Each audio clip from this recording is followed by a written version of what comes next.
in effect. Please enter your agent number now, followed by the hash key. We have to create culture. Don't watch TV. Don't read magazines. Don't even listen to NPR. Time comes when silence is betrayal. More for themselves and less for everybody else. But I'll tell you what they don't want. They don't want a population of citizens capable of critical thinking. They don't want well-informed, well-educated people capable of critical thinking. They're not interested in that. That doesn't help them. Think for yourself. Question authority.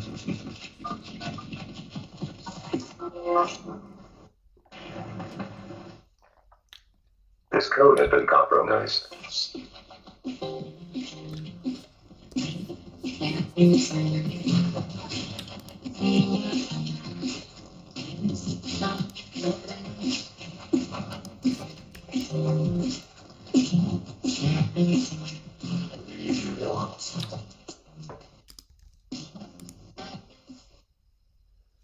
All right, welcome back, Truth Seeker. It is July 19th.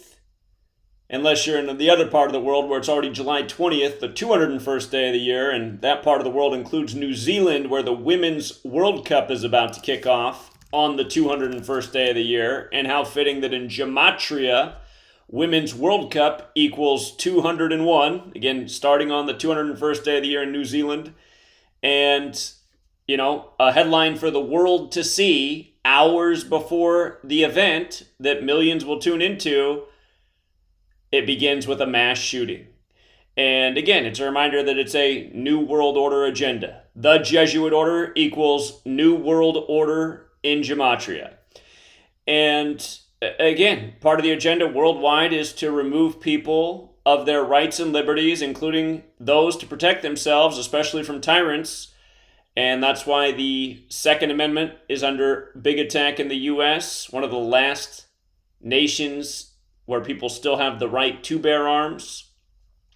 But yes, Women's World Cup equals 201, starting on the 201st day of the year. And it's a reminder that the first major act of gun control in the U.S.'s history, which came in 1968, it came exactly 201 days after the assassination of Martin Luther King Jr. And then it also came exactly 139 days after Bobby Kennedy's assassination, and in Gematria, gun control equals 139. And you might recall the assault weapons ban back in the 90s. That happened on September 13th, 13/9. 2 years to the day of the Tupac Shakur death, who died from gun violence. And speaking of Tupac Shakur, you might have noticed he was in the headlines, or at least headlines related to him. They're saying on Monday, Las Vegas PD served a warrant for his murder in suburb Henderson, Nevada. And that headline broke the next day. So we didn't hear about it on Monday, but they're saying that's when the warrant was served. And then they're saying the headline broke on July 18th, or 18/7, like 187, like the homicide code. And of course, in Gematria, Society of Jesus equals 187. We know they put out the Machiavelli album after his death on the very important date of the Society of Jesus, Guy Fawkes Day. Remember the 5th of November, with Tupac on the cross like Jesus. And let's not forget, Tupac equals Jesus equals cross equals rapper, etc., etc. But something that was also interesting about the date the warrant was served. The warrant was served 58 days before the Tupac death anniversary. And of course, in Las Vegas, Super Bowl 58 will be hosted. And Baltimore is the city where Tupac grew up. Tupac spent most of his, pre-celebrity life in Baltimore. And we've been talking about Baltimore, nonstop Baltimore-related deaths in light of Super Bowl 58. Just recently, a Raider who was born on 5/8, May 8th, who was drafted out of Maryland, where the Ravens are, died. Former NFL player. So I find it very interesting that the Tupac warrant was served 58 days before the death anniversary in the city where Super Bowl 58 will be. And you might recall a couple years ago, the mainstream media reported that they were going to do the Tupac hologram at the Super Bowl, but then they didn't do it for whatever reason. Maybe they're saving it for Las Vegas.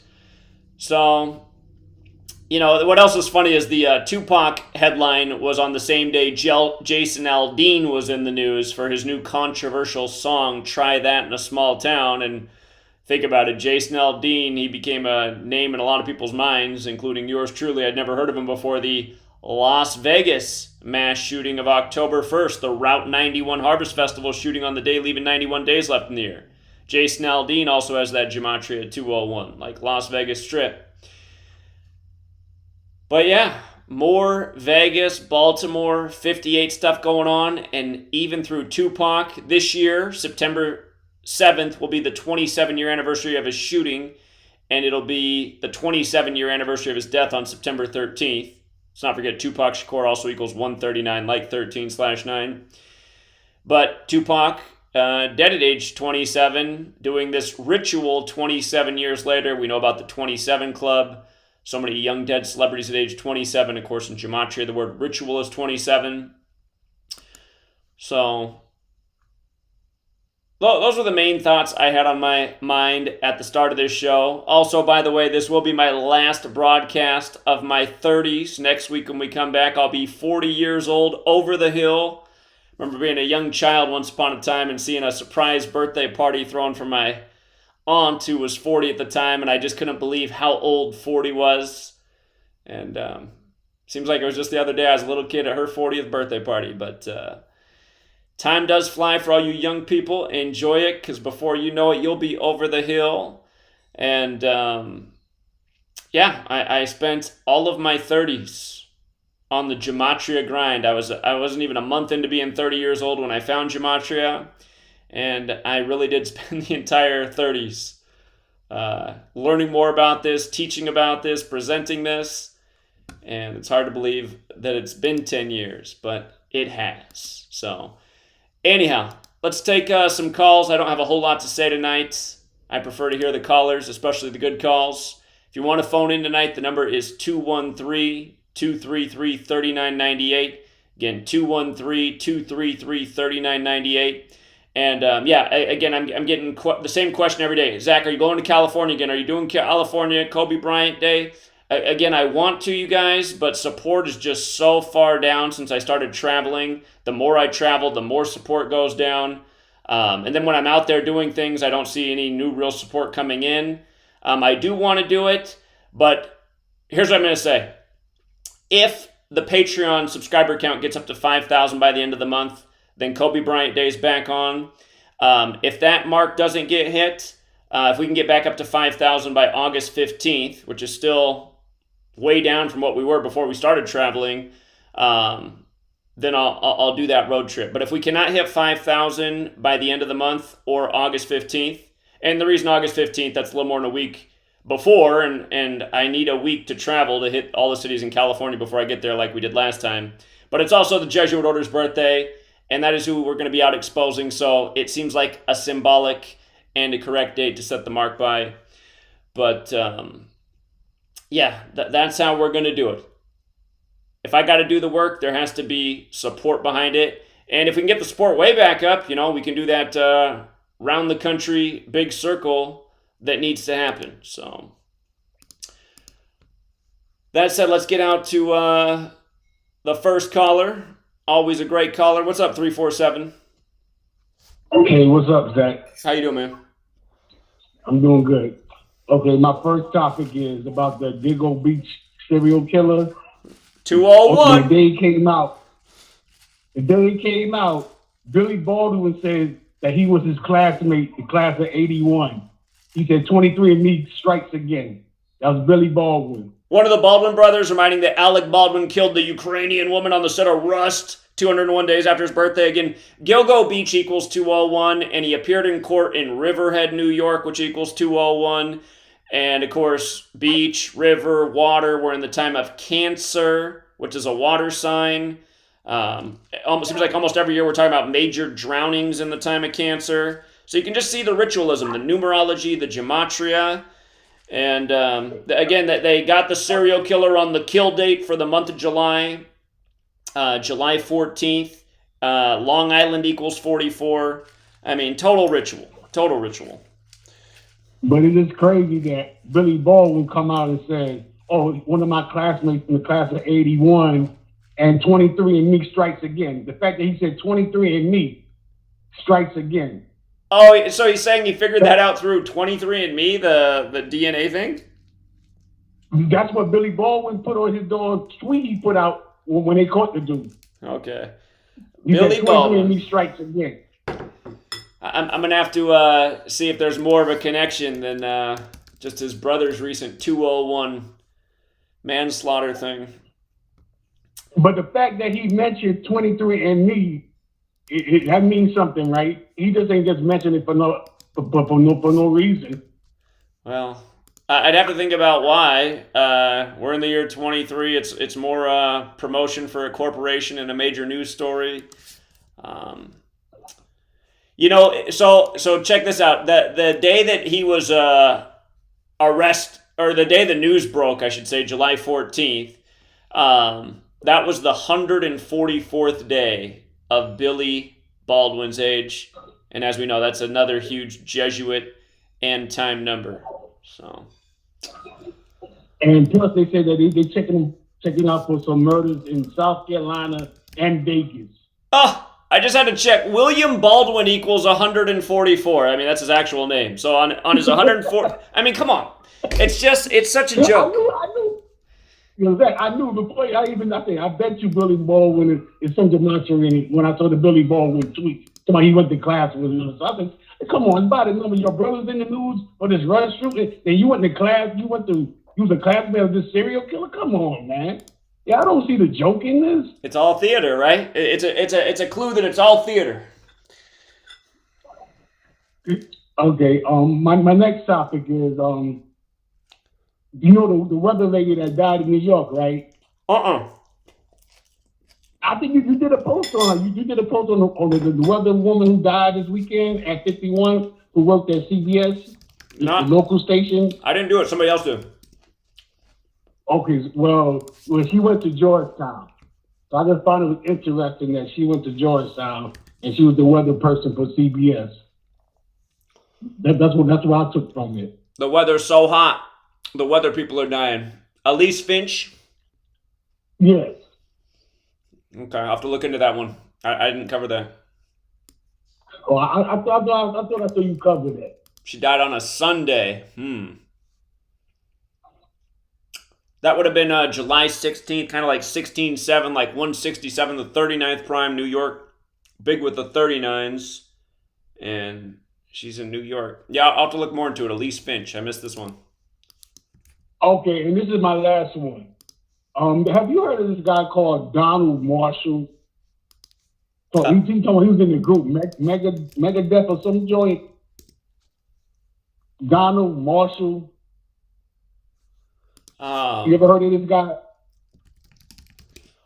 The name is familiar. You're saying Donald Marshall's a musician? From what they say is from Megadeth. He's a Megadeth? Okay. Well, I'm sure Jeff Young knows who that is. And he be talking about cloning and stuff like that. I just want to know, what is it about this guy that they bring him out talking about cloning and stuff? I think he been out for a while putting out videos and stuff, but I just caught attention of it a couple of days ago. And I think you might be familiar with his name, Donald Marshall or whatever. Okay. Yeah, it looks like this was a conversation in 2018. Is this something recent or is this something from the past? I want to say it might be from a couple of years ago, but since they were talking about all this Jamie Foxx cloning and all this stuff, his videos start popping back up. Yeah.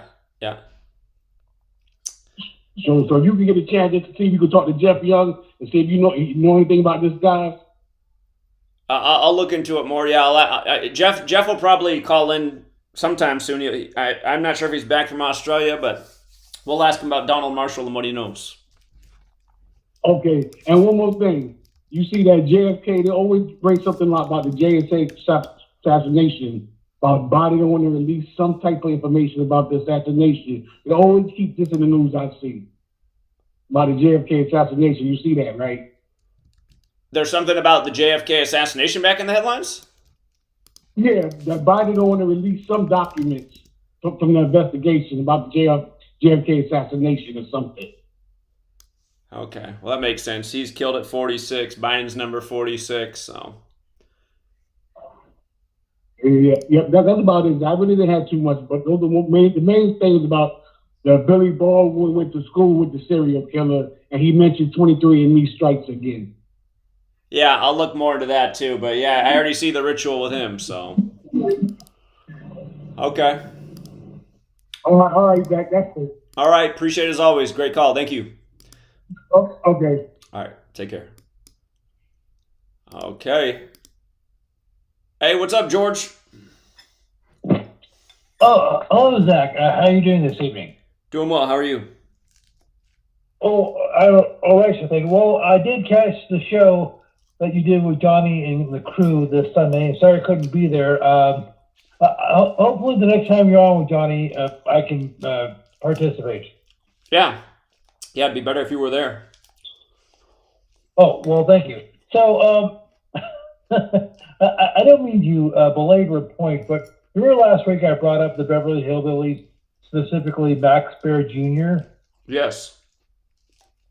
And the suspicious death correlated with him, specifically his father, Max Baer Jr., Max Baer Sr., the big part.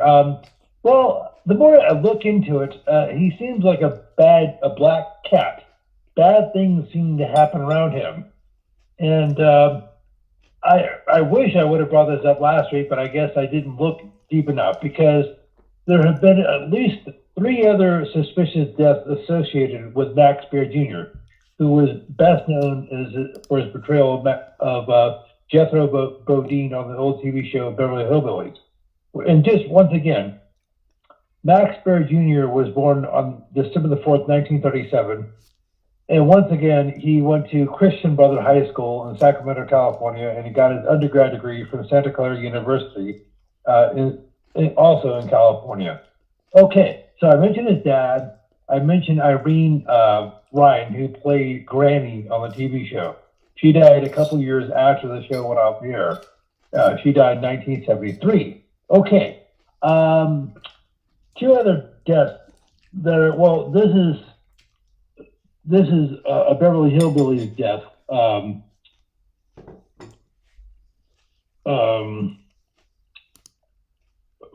Okay. There was one of the co-stars in the show who probably wasn't as well known was Bia Benderet. I guess she's a French derivation. Her dates were the 4th of April, 1906, and died October 13th, 1968. So she died when the show was still on. So she was 62 years old. And she grew up Irish. She was Irish Catholic and Jewish. And so she apparently died of cancer of some sort. So that's another suspicious death associated with the Beverly Hillbillies. So if you want to chime in at any moment, please feel free to do so. I'm just listening. I mean, we know there's just tons of suspicious deaths pretty much attached to every show there ever was. Okay, then this is probably there's 2 more I want to bring up. This is a little bit more recent. This is 2008, so you're talking 15 years ago. Max Baer Jr. had a live-in girlfriend by the name of Cher Rhodes. She was 30 years old, and he was 70 at the time. She was a model. Not sure if she was an actress, but she was 40 years younger than Max Baer Jr. So her dates were the 20th of May, 1977, and she died on January 27th, 2008. So she was actually she was 30, almost 31 years old. Almost 31 years old, and she allegedly died of a gunshot wound. Okay, so this is bizarre. So the girl is basically young enough to be his daughter, possibly even his granddaughter. And I don't mean to make judgments, but it almost sounded like a sugar daddy type situation. Sure. Okay, so I guess she must have become depressed. But you see, so you're talking about these deaths. You're talking about Max Baer Sr.'s death just prior to the show, by a couple years. You're talking about a lady who died during the show. You're talking about a lady who died right after the show. Then you're talking about somebody who died decades after the show. Right. But then probably the most famous death of somebody associated with the show was Sharon Tate. She did an episode of the Beverly Hillbillies in 1964, and she and Max Baer Jr. dated for a while. They're talking about getting married, but it just didn't materialize. You know who Sharon Tate was? Connected to the Manson murders? Yes. Yeah, I've looked into that in the past. Okay, so as I said, she was on the show, and she was romantically involved with Max Baer Jr. Okay. So you have all these deaths. You know, were they? And of course, have you talked about the so-called Manson family murders? I've covered it in the past, yeah. Okay, so I don't know exactly what happened, but I can tell you dollars for donuts. It's not the official story. Sure. I mean, just like, when has the media told us the truth about anything? Right. I mean, whether you're talking about Ukraine, whether you're talking about these school shootings, whether you're talking about 9/11, fill in the blank. And so, yeah.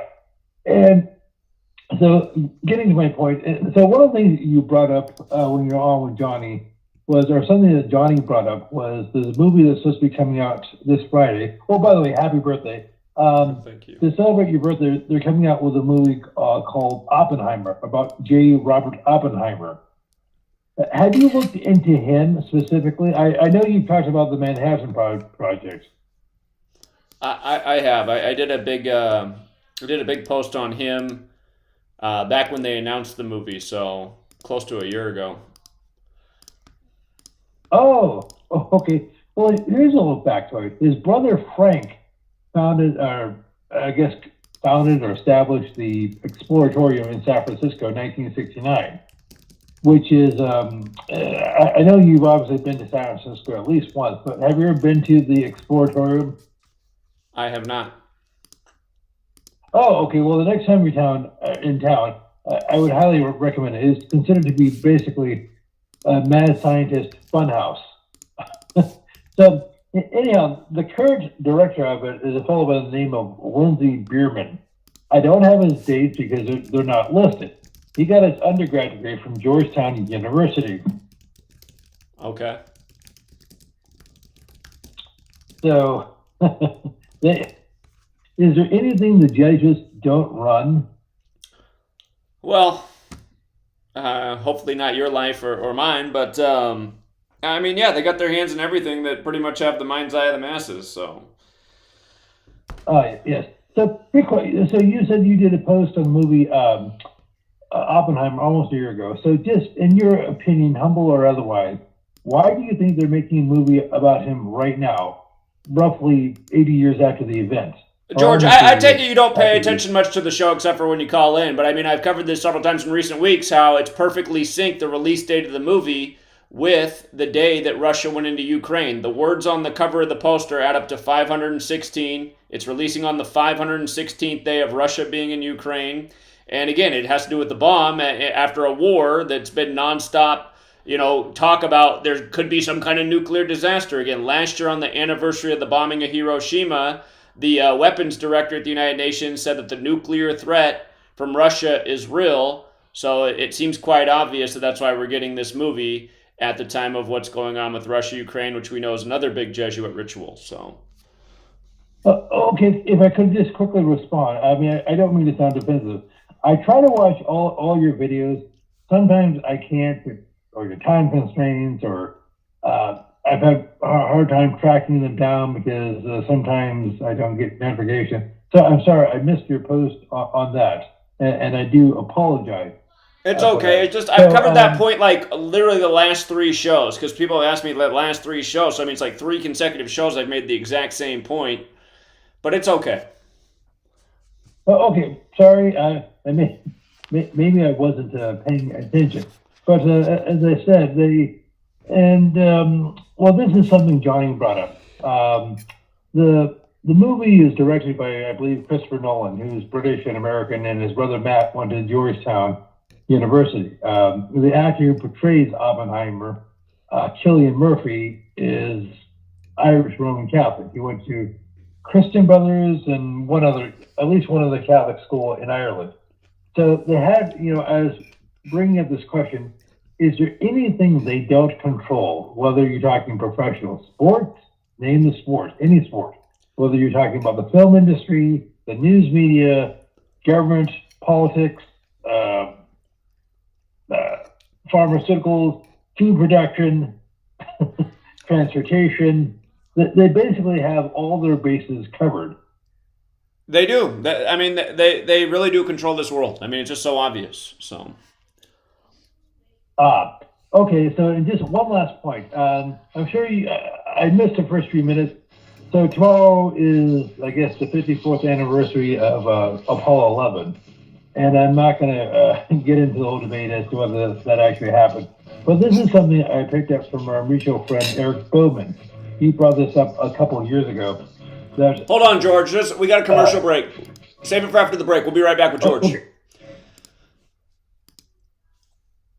Here's the power in good communication. When what you say is only the tip of the iceberg of all you know, that's when communication becomes powerful. When what you say is only a portion of all that you know because you've gotten ready for this moment, this time, this occasion. I'm sure we've all been around some people who very quickly told us more than they knew. Didn't take them but a short period of time to run out of illustrations, to exhaust all their stories, probably meaning great lack of preparation, great lack of deliberately getting ready. Now, it is possible in some respects to prepare for life just by accident. Life does teach us some things by accident. There are some things you can learn by just careening from wall to wall and stumbling from day to day and staggering from week to week. I mean, you can learn some things that way. But the other 99% of what you need to know has got to be on purpose. Preparation on purpose. Good. From the dawn of man, we have turned to nature to help attain balance within ourselves. But somewhere, we lost our way. Western culture is once again remembering the healing benefits of CBD, the non-psychoactive component of the hemp plant. That's why more and more people who use CBD report relief from inflammation and chronic pain, balanced blood sugar and cardiovascular system, relief from muscle tensions, tremors, migraines, headaches, anxiety, depression, and the list goes on. The big question is, where do you get it? Aya Life is a 99% pure CBD oil made with all organic ingredients, and it's available to TFR listeners worldwide. If you use coupon code TFR at checkout, you'll get $5 towards your order. Head on over to ayalife.com now. That's AYA life.com. Once in a decade, a true story comes along that remembers the future. After 6 Amazon bestsellers, I have completed the epic Birth Trilogy, a true story of Earth. By reading the Birth Trilogy, you will journey with the characters from the origin of Earth to its final destiny, in a white-knuckle ride that combines the intrigue of Tom Clancy with the epic scope of Prometheus and Interstellar. You will learn more about the purpose of life, the mystery of death, and the true nature of your soul that you thought possible. The Birth Trilogy is now available on Amazon and Kindle. The audio version is a free bonus when you buy the paperback, so even if you're not a great reader, don't worry about it. I read it for you. Use the Amazon app today and buy the Birth Trilogy, spelled B-E-A-R-T-H, or search for my name. I'm Brooks Agnew. Real people, Real radio. Wherever you are, biggest TFR. Truth Frequency Radio.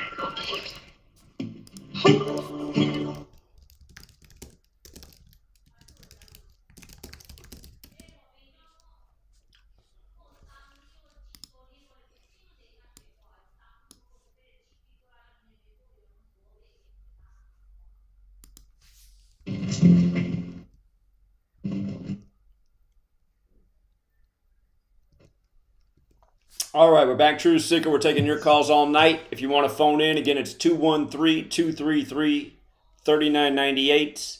And that number is on the screen if you're streaming with us on YouTube or on the channel GematriaEffectNews 25. And let's go back out to George so he can finish his thought. Okay, well, thank you, Zach. Okay, my last point is tomorrow marks the 54th anniversary of Apollo 11, which deals with the moon landing or the alleged moon landing. Well, my whole point is the fellow who made the call, who was called, I guess, the public affairs announcer, or his name was John William Jack King, who lived from the 12th of February 1931, died on June the 11th, 2015. And he was a devout, lifelong Roman Catholic, and he got his undergrad degree from Boston College. So, I'm not sure if you've seen video, but he makes the famous announcement, beep, the eagle has landed, beep. So I think you can find that on YouTube. Okay. So, so he was actually officially known as the voice of Apollo. So one last question. Is there anything about his dates that stand out? Give me the dates one more time. 84 years old. They were the 12th of February, 1931, died June the 11th, 2015. So he is 84 years old. And the whole moon landing thing was supposed to have taken place on June the 20th, 1969. I'm sorry, July the 20th, 1969.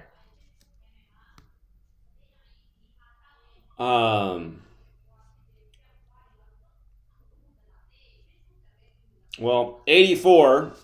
Again, the moon landing was on the 201st day of the year. And if you write out the Jesuit order, the big way it's 201, the small way it's 84. So he ends up dying at 84. And I'd have to do the measurements on the birthday and the death. Say the name of the person one more time. Well, his full name was John William King, but he went by Jack. Let's see. Keen or King? King isn't like Martin Luther, like King and Queen. Huh. Yeah, I'm having trouble pulling them up. Here we go. Yeah, I'm sure there's a lot more to it. It's just, you gotta take the time to go through it all, so. Well, he also worked for the Associated Press. So he's, in addition to the whole space psyop, he was involved with propaganda. Yeah, he died 119 days after his birthday, or you could say he died on his 120th day of his age. And both interesting numbers. But yeah, the age of death, 84, is what jumps out the most to me, in light of the moon landing being a huge Jesuit ritual. So. Oh, you know, I said this is my last point. Didn't I just quickly squeeze in one other thing? One more thing. His last mission was Apollo 15, and he died in the year 2015. So. Oh, okay. So, and do you mind if I just mention one other thing? I don't, but yeah, just to make one more point. So, okay, he died, his last Apollo mission, Apollo 15, dies in 15, dies on his 120th day of his age. If you add 1 through 15 together, it equals 120. It's kind of like how the word Illuminati equals 120. And the Illuminati was founded on the first day of the 5th month, kind of like 1/5/15. So that's what jumps out. But go ahead. Okay, on a completely disparate point, I actually sent you this video because I came across it this morning.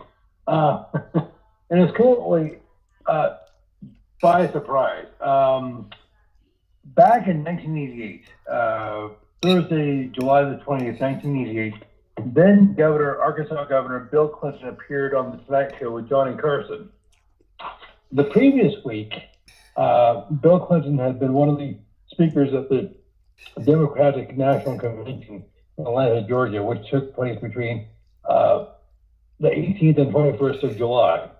Okay, so Bill Clinton was 41 years old and is a few weeks short of his 42nd birthday.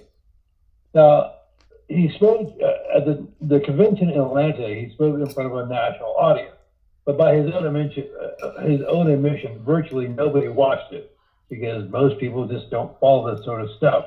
But far more people saw him on the Tonight Show with Johnny Carson.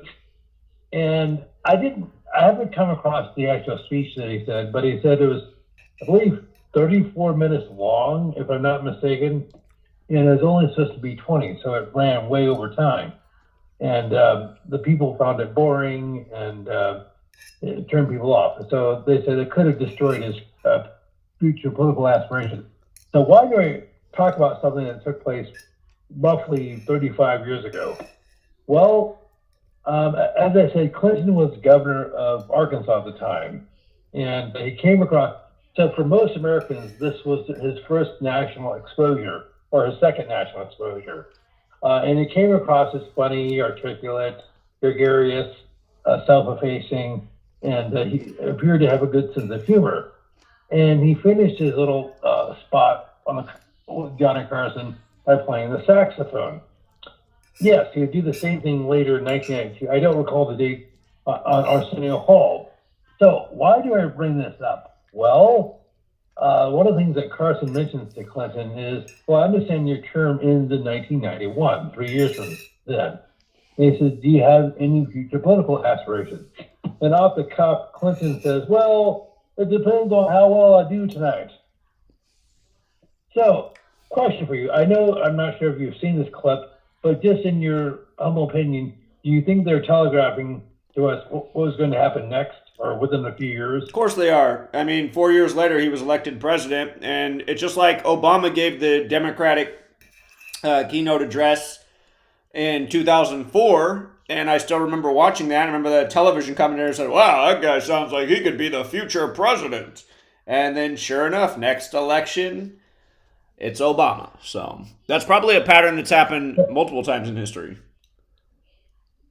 Oh, okay. So now you also that year, 1988. I don't recall the Here, date. one more thing, George. Again, you said he was 41, so that means he was in his 42nd year of life. He went on to become the 42nd president.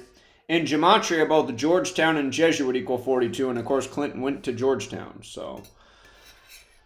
Okay, it was also in that year, 1988, that Donald Trump, who was also, well, in his 42 or in his 42nd year, was talking to Oprah, and she asked him, hey, Donald, do you think you might be interested in being president someday? Right. And then he ends up meeting Bill's wife. Yeah, I know. I'm sure it was all planned. Again, the second Bush, Clinton, and Trump were all born in the same year, 1946. So. Yes, and so, and of course, you know, you've talked about this at great length. Okay, so before I ask you a question, I'll make sure that I'll watch as many of your videos because I'm sure you will have answered my question ahead of time. That's okay, George. All right, well, I appreciate it. Thank you. Okay, we'll have a good evening. All right, yeah, you too. Okay. All right, I'm done eating food too, so if you guys are bothered by me eating dinner, I'm all done with that. Let's go out to 513. What's up, 513? Yes, sir. Yes, sir. My brother, Mr. Zachary. Okay. It's okay. Okay. You notice how Tupac Shakur went to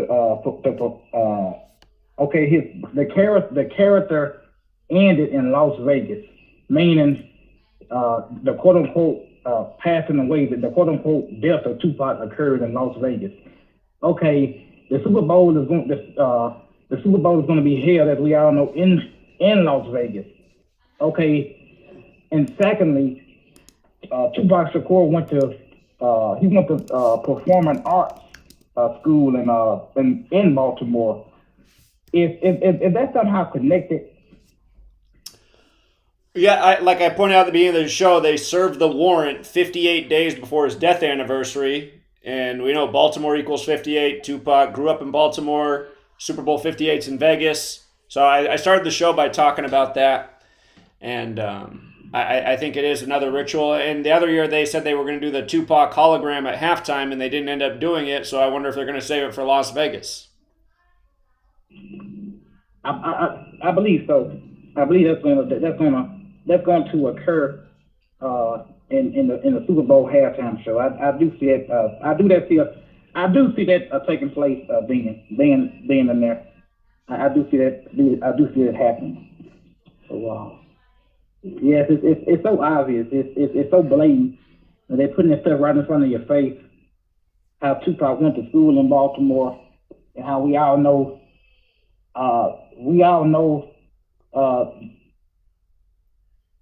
Through all the sacrifices and all the things that are going on that's linked up to Baltimore within the past recent weeks and months. My whole thing is, the thing that I'm trying to figure out is the thing I'm trying to come to a final conclusion on is, who will Baltimore be facing? Who is going to be their opponent in the Super Bowl? That's the only thing that I'm sort of like lost on at this moment in time. I don't know. I have no idea at this point in time who's going to be their opponent. Who's going to be in the Super Bowl with them? That's the only thing that I'm trying to. Well, here's three things to think about. The most recent death of Joe Campbell, who was drafted by the Raiders, who are hosting the Super Bowl, who was drafted out of Maryland, has a 5/8 birthday. He wasn't drafted by the Raiders, but he played his career with the Raiders. He was actually drafted by the New Orleans Saints. So, very Catholic team. And again, Saints are a team that could be good this year. We'll see. Again, you got the Super Bowl on the 95th birthday of the Vatican. Baltimore does equal 95 as well as 58. So, perfect day if Baltimore's in the Super Bowl. And you also had that weird thing, the shooting in Baltimore on Brooklyn Day in the Brooklyn neighborhood of Baltimore. And the police chief was sworn in on Brooklyn Day that's celebrated actually in Brooklyn, New York. So Brooklyn, New York, NFC team would be the Giants, who weren't bad last year, so that's a thought. And you have had a Ravens-Giants Super Bowl in the past. Would they do that again? It's possible. And then the Super Bowl's on 2/11, which is the 47th prime. Well, Super Bowl 47 was between the Raiders and 49ers. And again, the 49ers were a team that was right on the cusp of being in the Super Bowl last year. They had no quarterback in the NFC Championship, so they got beat by the Eagles. But those are all three teams in the NFC worth exploring, because just looking at the narratives that have been going on in the offseason, yeah, I'm still trying to find that NFC team too, but those are all threads I'm looking into. I can see out of the 5 teams that's on the table right now, I can kind of see the 49ers making it, because Tupac was a blood, and blood has the red colors. I mean, to represent the red colors, and also in the Super Bowl logo, we can clearly see it's purple, and there's also a touch of red on that purple that's on the Super Bowl logo. So I think in the last time the Baltimore Ravens made it and won the Super Bowl, that's the team that they was playing, the 49ers back in the 2012-2013 season. So I can very well see the 49ers being the team that the Jesuits put in the Super Bowl to be the scapegoat for the Baltimore Ravens. That's I mean it makes sense. It makes sense. It only makes sense. And another thing, the reason why I'm so sold on the 49ers as well, they're saying that what's his name?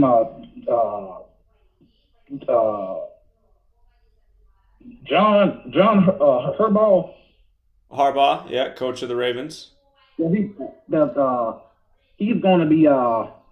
They've been talking about it on the ESPN the last 3 weeks. They've been talking about maybe he can be making a return to that team.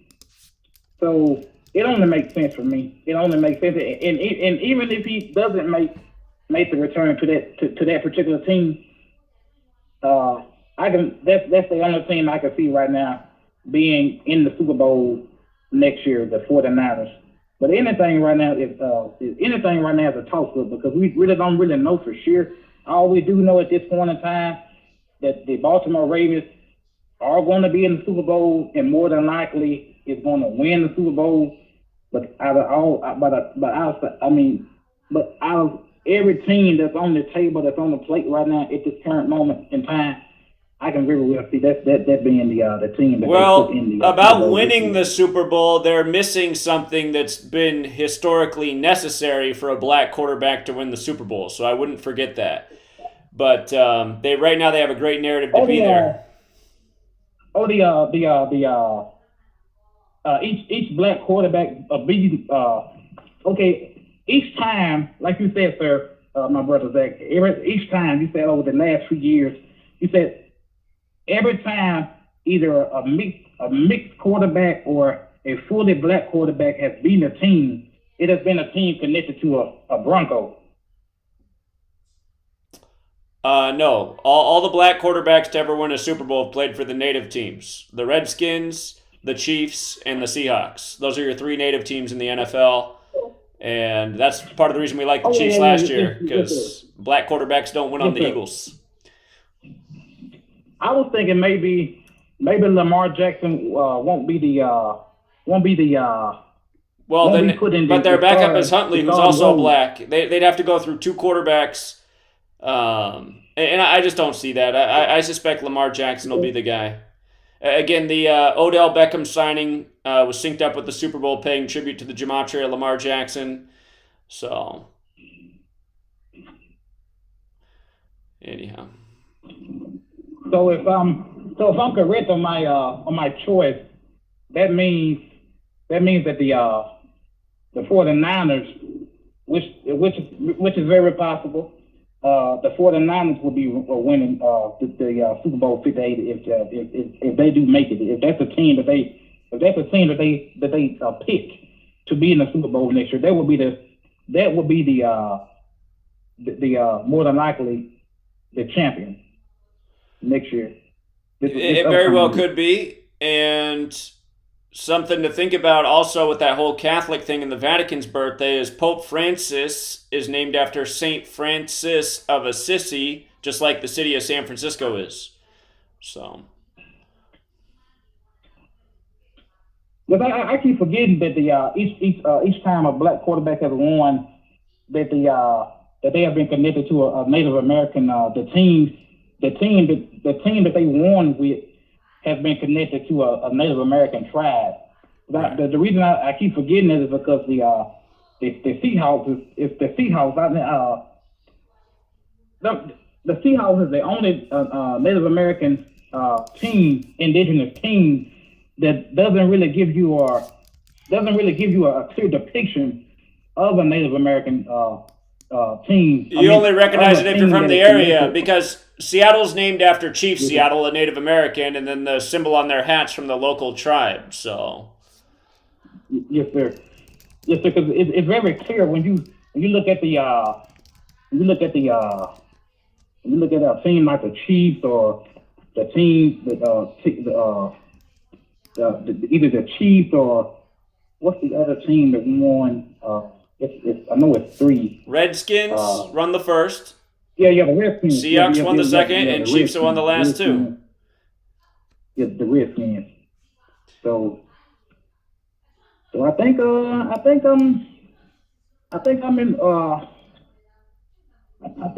very well. I think I've came to a conclusion that I think I've came to a conclusion that the 49ers will be the champion next year. So I might just kind of spread the word.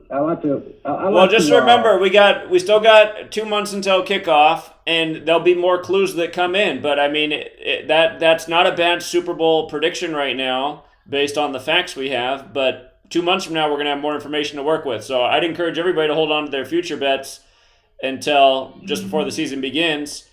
And if you really like the 49ers, I'd start looking at their season schedule and see if anything jumps out about the schedule and certain days they're playing on. Those are still things I need to do myself.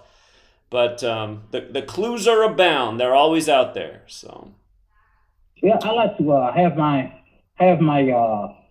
like to come to a decision beforehand, because the casino in my area, the payout is a whole lot more steeper if you go ahead and place your bet before the season begins, instead of waiting either midway through the season or just about at near the end of the playoffs. Typically, that's true, unless the team you like starts slow. This team could start 0-2, and then their odds are even up even more. But that's probably not going to happen with either of those teams. So, but I'm gonna take it back. I'm gonna go back to the drawing board with it and kind of dissect it. And after a while, I should have come to a final narrative on what the Super Bowl 58 what's going to be the storyline heading into that particular game, into that game. And so yeah, I'll remind people there's been one big death for a 49er, and he played the majority of his career at the Steelers, who are in the same division as the Ravens. Again, that was Clark Haggans, who began with the Steelers and ended with the 49ers, and those teams opened the year against each other. He died 83 days before their opener, and as we know, football in Colorado is 83. He died in Colorado, played college football in Colorado. Murder's 83, Ravens is also 83. So that's the one notable death from the 49ers we've seen this offseason that's definitely synced with the season. And another thing, my brother, I was looking at I was watching a hearing earlier, a hearing. Now this is going to be on a different subject, a different subject matter. I was looking at a hearing. And they were saying in the hearing, they were talking about the Biden impeachment hearing, and they pretty much brought up the fact that the fact that Joe Biden his days are pretty much numbered. In the hearing, I'm not really sure that you are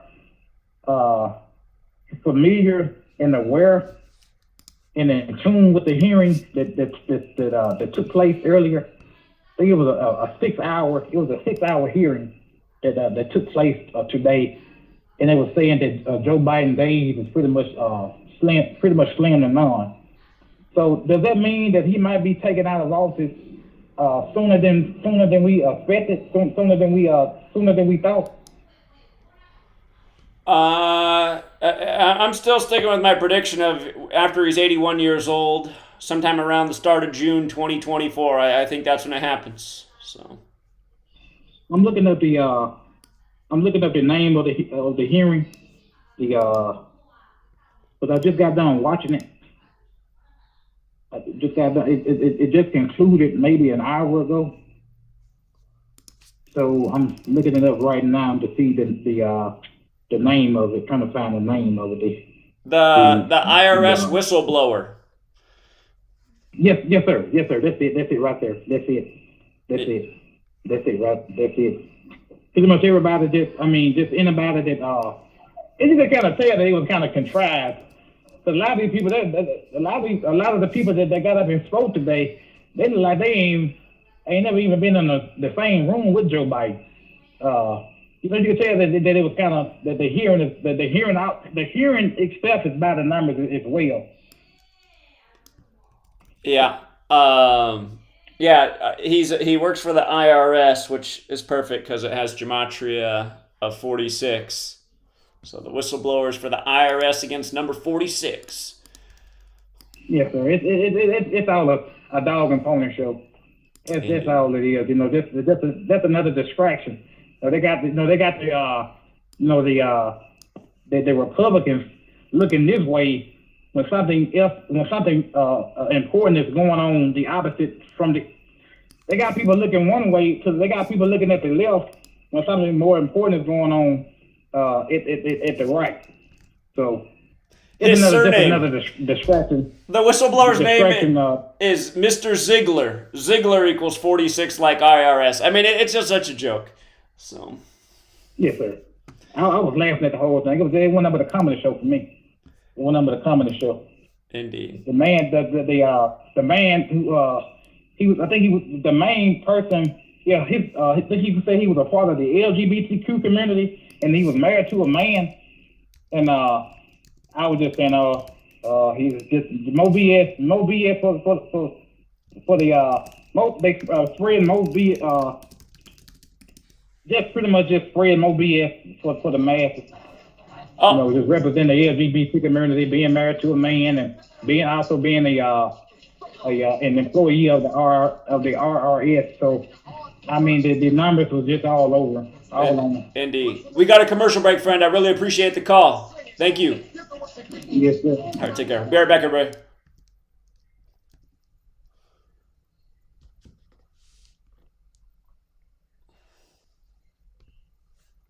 This is iHeartRadio. iHeartRadio. iHeartRadio makes you want to move. When you have a great melody, a song that's right. Instantly connected. I love it when the beat goes. Did you know you can listen to Truth Frequency Radio on iHeartRadio? Just download the app to your smartphone, or smart TV, and get the best of TFR wherever you are. iHeartRadio. I'll see you there. So, you love talk radio? Then you'll love TalkStreamLive.com. TalkStream Live is always on, 24/7, with the best streaming talk shows. Find your favorite talkers and discover some new ones. It's free, readily available online or on mobile with any smartphone or tablet. Finding your favorite talk shows all in one place has gotten a whole lot easier. Just go to TalkStreamLive.com. Be sure to download the free apps from Google Play or the iTunes App Store. 11,780 votes, which is one more than we have, because we won the state. I only need 11,000 votes. Fellas, I need 11,000 votes. Give me a break.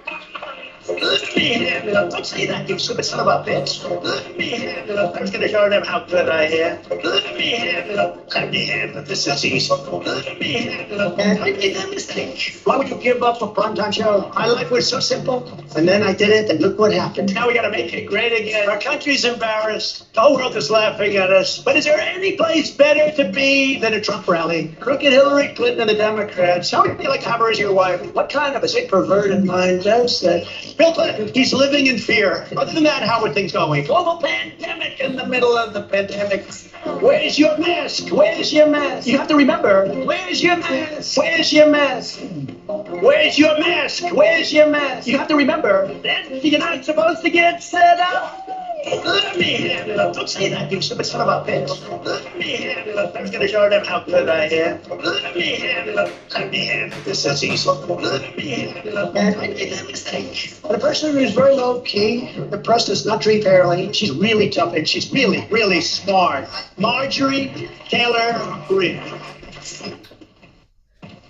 You see, this is a simple meme that you would find on the internet, but this meme is real. The Green New Deal, surprise, it serves China and China only. You know, really what all this is going to do is help this man out the most. President Xi of China. It's sad. Really, really, really, really, really, really sad. China. It's sad. Really, really, really, really, really, really sad. Let me handle it. Don't say that, you stupid son of a bitch. Let me handle it. I was going to show them how good I am. Let me handle it. Let me handle it. This is easy. Let me handle it. And I made that mistake.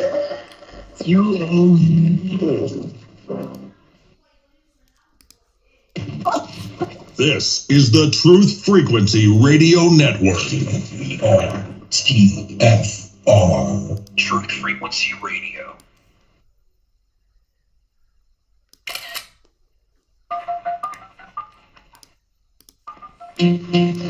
Condition orange. Condition orange. Situation Delta in effect. Please enter your agent number now, followed by the hash key. You have to create culture. Don't watch TV. Don't read magazines. Don't even listen to NPR. Time comes when silence is betraying. More for themselves and less for everybody else. But I'll tell you what they don't want. They don't want a population of citizens capable of critical thinking. They don't want well-informed, well-educated people capable of critical thinking. They're not interested in that. That doesn't help them. Think for yourself. Question authority.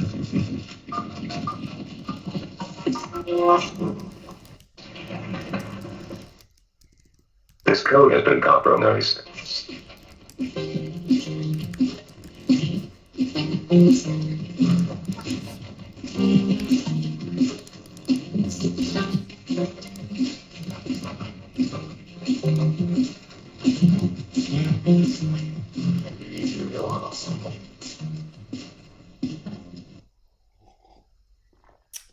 All right, welcome back, True Seeker. We're taking your calls the rest of the way. We got 2 hours of show. Again, if you want to phone in, the number is 213-233-3998. And we're going out to Las Vegas next. And if he's out there listening, shout out to Chris in Las Vegas. He's a longtime student of the Decoding Sports, and he's having a life-changing month. He's made over $30,000 this month off sports gambling in Vegas. And again, not trying to turn people into gamblers, but hey, what we do try to teach people to do is save your money, be efficient, don't be wasteful, and instead of blowing it on the lottery, learn how to parlay $5 into $100. Chris started doing it that way. He's hit on a lot of $500 parlays this month that have turned into several thousand, and having a very life-changing month. So shout out to Chris. And again, to think that he learned this knowledge from yours truly, who taught it for years for free, and now I do it at the price of $5 per month. World-class knowledge for $5 a month. You can't get it anywhere else. All right, let's go out to Las Vegas. What's up, 702? Hey, Zach. How you doing, brother? Doing all right. How are you? Excellent. Living in the heat, man, in Vegas. Living in the heat. Yeah. Hot time of year. Yeah. Yeah, I know. Happy birthday, by the way, with your upcoming birthday. And wish you all the best. Appreciate best wishes that. to you. Yeah, it's in 2 days. Thank you. You're very welcome. Listen, a couple thoughts about Super Bowl 58 coming up in Vegas, and you have the Baltimore connection with Tupac, and I was thinking the previous caller, kind of read my mind. I think it's going to be most likely it's going to be the Ravens, and I won't be surprised it's going to be the Saints. The reason I go with the Saints is because this year's Super Bowl should have been happening in New Orleans, but they moved it down for some construction reasons, so they jumped that down to the following year, and so Vegas replaced New Orleans for this year's Super Bowl. I find that real interesting because, again, this Joe Campbell was drafted by the Saints, played with the Raiders, has a 5'8" birthday, and died by the numbers. Yes, and don't you see the fitting that several of the Saints players were former Raiders? Well, take Derek Carr, for instance. He signed that big mega contract, $150 million for 4 years back in February before free agency began. Huh. I didn't realize he got paid that much. It's funny. He finally makes it to the playoffs and then gets paid like that. It's like, I know. Don't you find he got cut by the Raiders on when was it? Back in the mid-February, if I'm not mistaken, was by like February 15 or something like that, because his contract was going to be guaranteed if they didn't cut him. back then. So they cut him loose, and then like a week later, he got signed by the Saints. Yeah, that in that same month. Oh, he got signed on March 11th, huh? March 11th. Okay. Actually, before free agency began, he got because he got cut. He got released. He wasn't a free agent.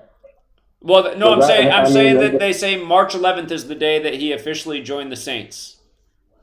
Yeah, okay, I know, because of the official signing period and all that. Yeah. And several of the Saints players, they used to be ex-Raiders, couple of backup players. I can't think of the names right now, but there's like 4 or 5. And John Gruden became their like a senior advisor or something like that. Huh. Okay. Yeah, so don't be shocked. I mean, I thought about it, and I'm not counting out the 49ers either, but I think I won't be shocked it will be the Saints and the Ravens. And also, don't be surprised, like in baseball, it can be the Orioles. It could be like the repeat of the Philadelphia teams. Like last year, you had the Phillies in the World Series, and you had the Eagles in the Super Bowl. So it could be Baltimore's year this year.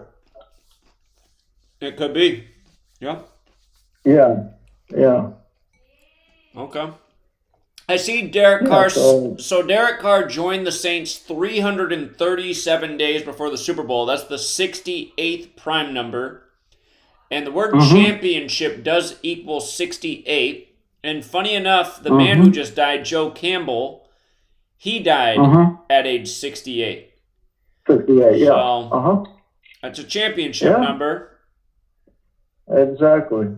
And the following year's Super Bowl is in New Orleans. So and next season's considered a leap year. So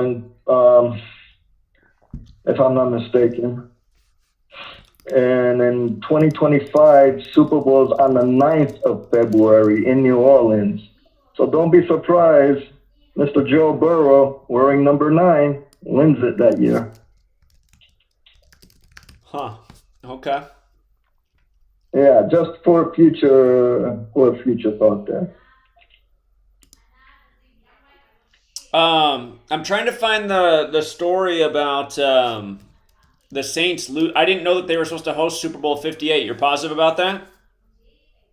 Yeah, they were. This was like several years ago. They announced it because I think it had to do with some kind of a construction on their renovation of their stadium in New Orleans. So they moved it to the following year. This was like several years back. I can't remember the date exactly, but I'm sure about it. And I read it. And so they gave it to Vegas this year instead of New Orleans, which, and they'll host the following year. They do this every, I remember when was that in Los Angeles? The same thing happened with the new Los Angeles thing in Inglewood. They were supposed to host Super Bowl the year that Brady won it against the Chiefs, and they hosted the following year. You know what's funny? Here's the article in 2019. It's actually dated from August 15th, the Jesuit Order's birthday. New Orleans spent $450 million renovating the stadium so that they could host the Super Bowl in 2024. And then they end up something must have went wrong with that, or they just took it away anyway. But okay, you're on it. Yeah. Okay. Yeah, I'm going to go back and see when they decided to transfer it. But yeah, that would be something. So yeah, that is funny. Derek Carr, who spent his whole career with the Raiders, finally goes to a different team after finally making the playoffs. And I know. Now he's, that's possible. Yeah, and now his head coach is Dennis Allen. And that was Dennis, the first year Derek Carr was with the Raiders. It was Dennis Allen's final year before he got fired, midway through the season that year, where he started 0-4, and then they gave him the axe after that. So I won't be surprised if they give Dennis Allen the axe and hand over the reins to John Gruden during the mid-year. So somebody in the let's see. chat, shout out to Fabian Livingston. He said the last time LSU won the College World Series, the Saints won the Super Bowl that following season. So Yes. Yeah. That's interesting. Okay. Yeah. Yeah, it is interesting. So yeah. And don't count the Saints. And again, man, it could be the year of the Baltimores in sports, in baseball and football this year, just like Philadelphia, even though they didn't win it. So we'll see. Maybe, it's just a thought. I don't know how you see the Orioles doing this year, but yeah, they've been playing well. And George pointed out the other week with that Brooklyn thing they did between Baltimore and Brooklyn, the first World Series the Orioles won was over the Dodgers, who are originally from Brooklyn. So right, exactly. And one more other thought, Zach, because I'm, interested in going to see that movie, The Sound of Freedom. What are your thoughts about that film? We talked a good deal about that last week. Seems like something the cabal made and released by the numbers to keep people believing in the system, the military, people in the government. So. Yeah.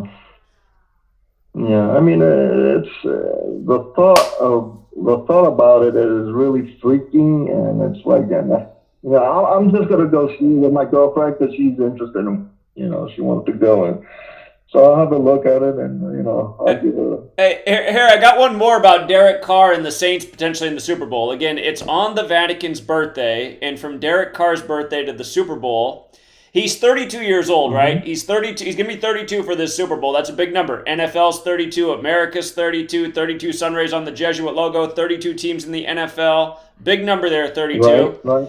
But the Super Bowl's 320 days, 320 after his 32nd birthday, and 320 is big with the Catholic Church because Roman Catholic Church equals 320, and they've celebrated the Son's birthday on Christmas since 320 AD, which makes me want to look at the Christmas Day schedule for the NFL this year.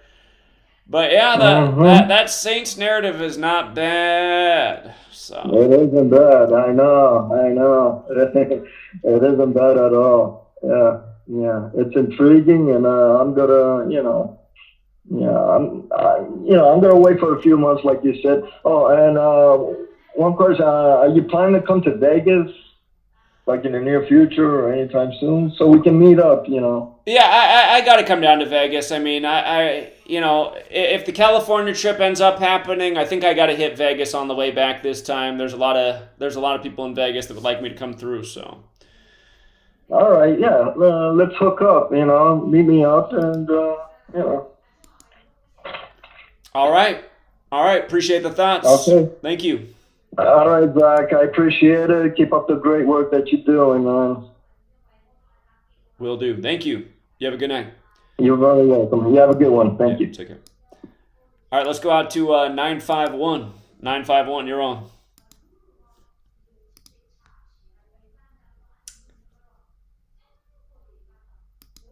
(951) Hello. Okay, I think they're just listening. Let's go out to New York City. 347.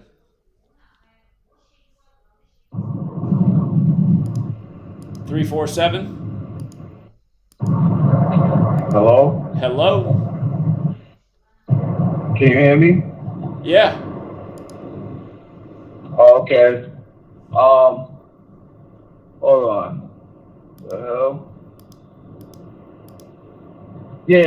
I had called you a couple of weeks ago. We spoke about Bruce Lee and 9/11 and basketball. Okay.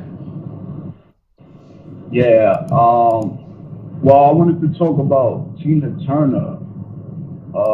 She died this year, and she was 83 years old. And she once was in a movie with Mel Gibson called Mad Max.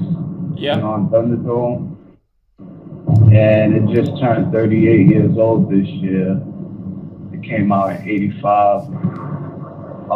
She died 22 years after 9/11, so that's another basketball number. She was 83, and you said football equals 83? Yep. Yeah, so yeah, I think she's part of that ritual with the sports narrative because of the 85 and the 22 and the 83.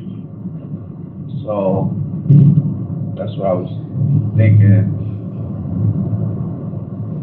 Yeah, we covered her death in a big way the day it happened, and it was synced up with her son Ronnie Turner's death as well.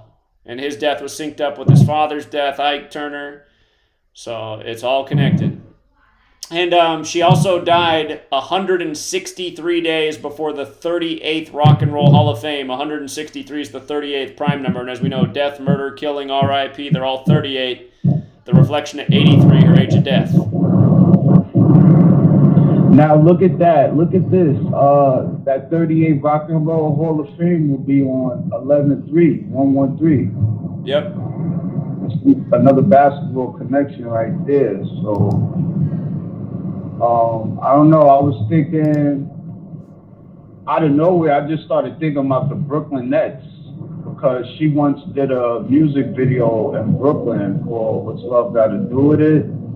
And you could actually see the Twin Towers in the beginning of the video. And she died 41 days before that new Mel Gibson movie just came out, Sound of Freedom. And 9/11/2001 had the 41 date numerology. So yeah. And she died 13 days after the movie's release date announcement. So 41 to 13 prime. Yeah. That's basically it. All right. Well, I appreciate the observations. Thank you. All right. Thank you, sir. Yeah, have a good night. Yeah, you too. Thank you.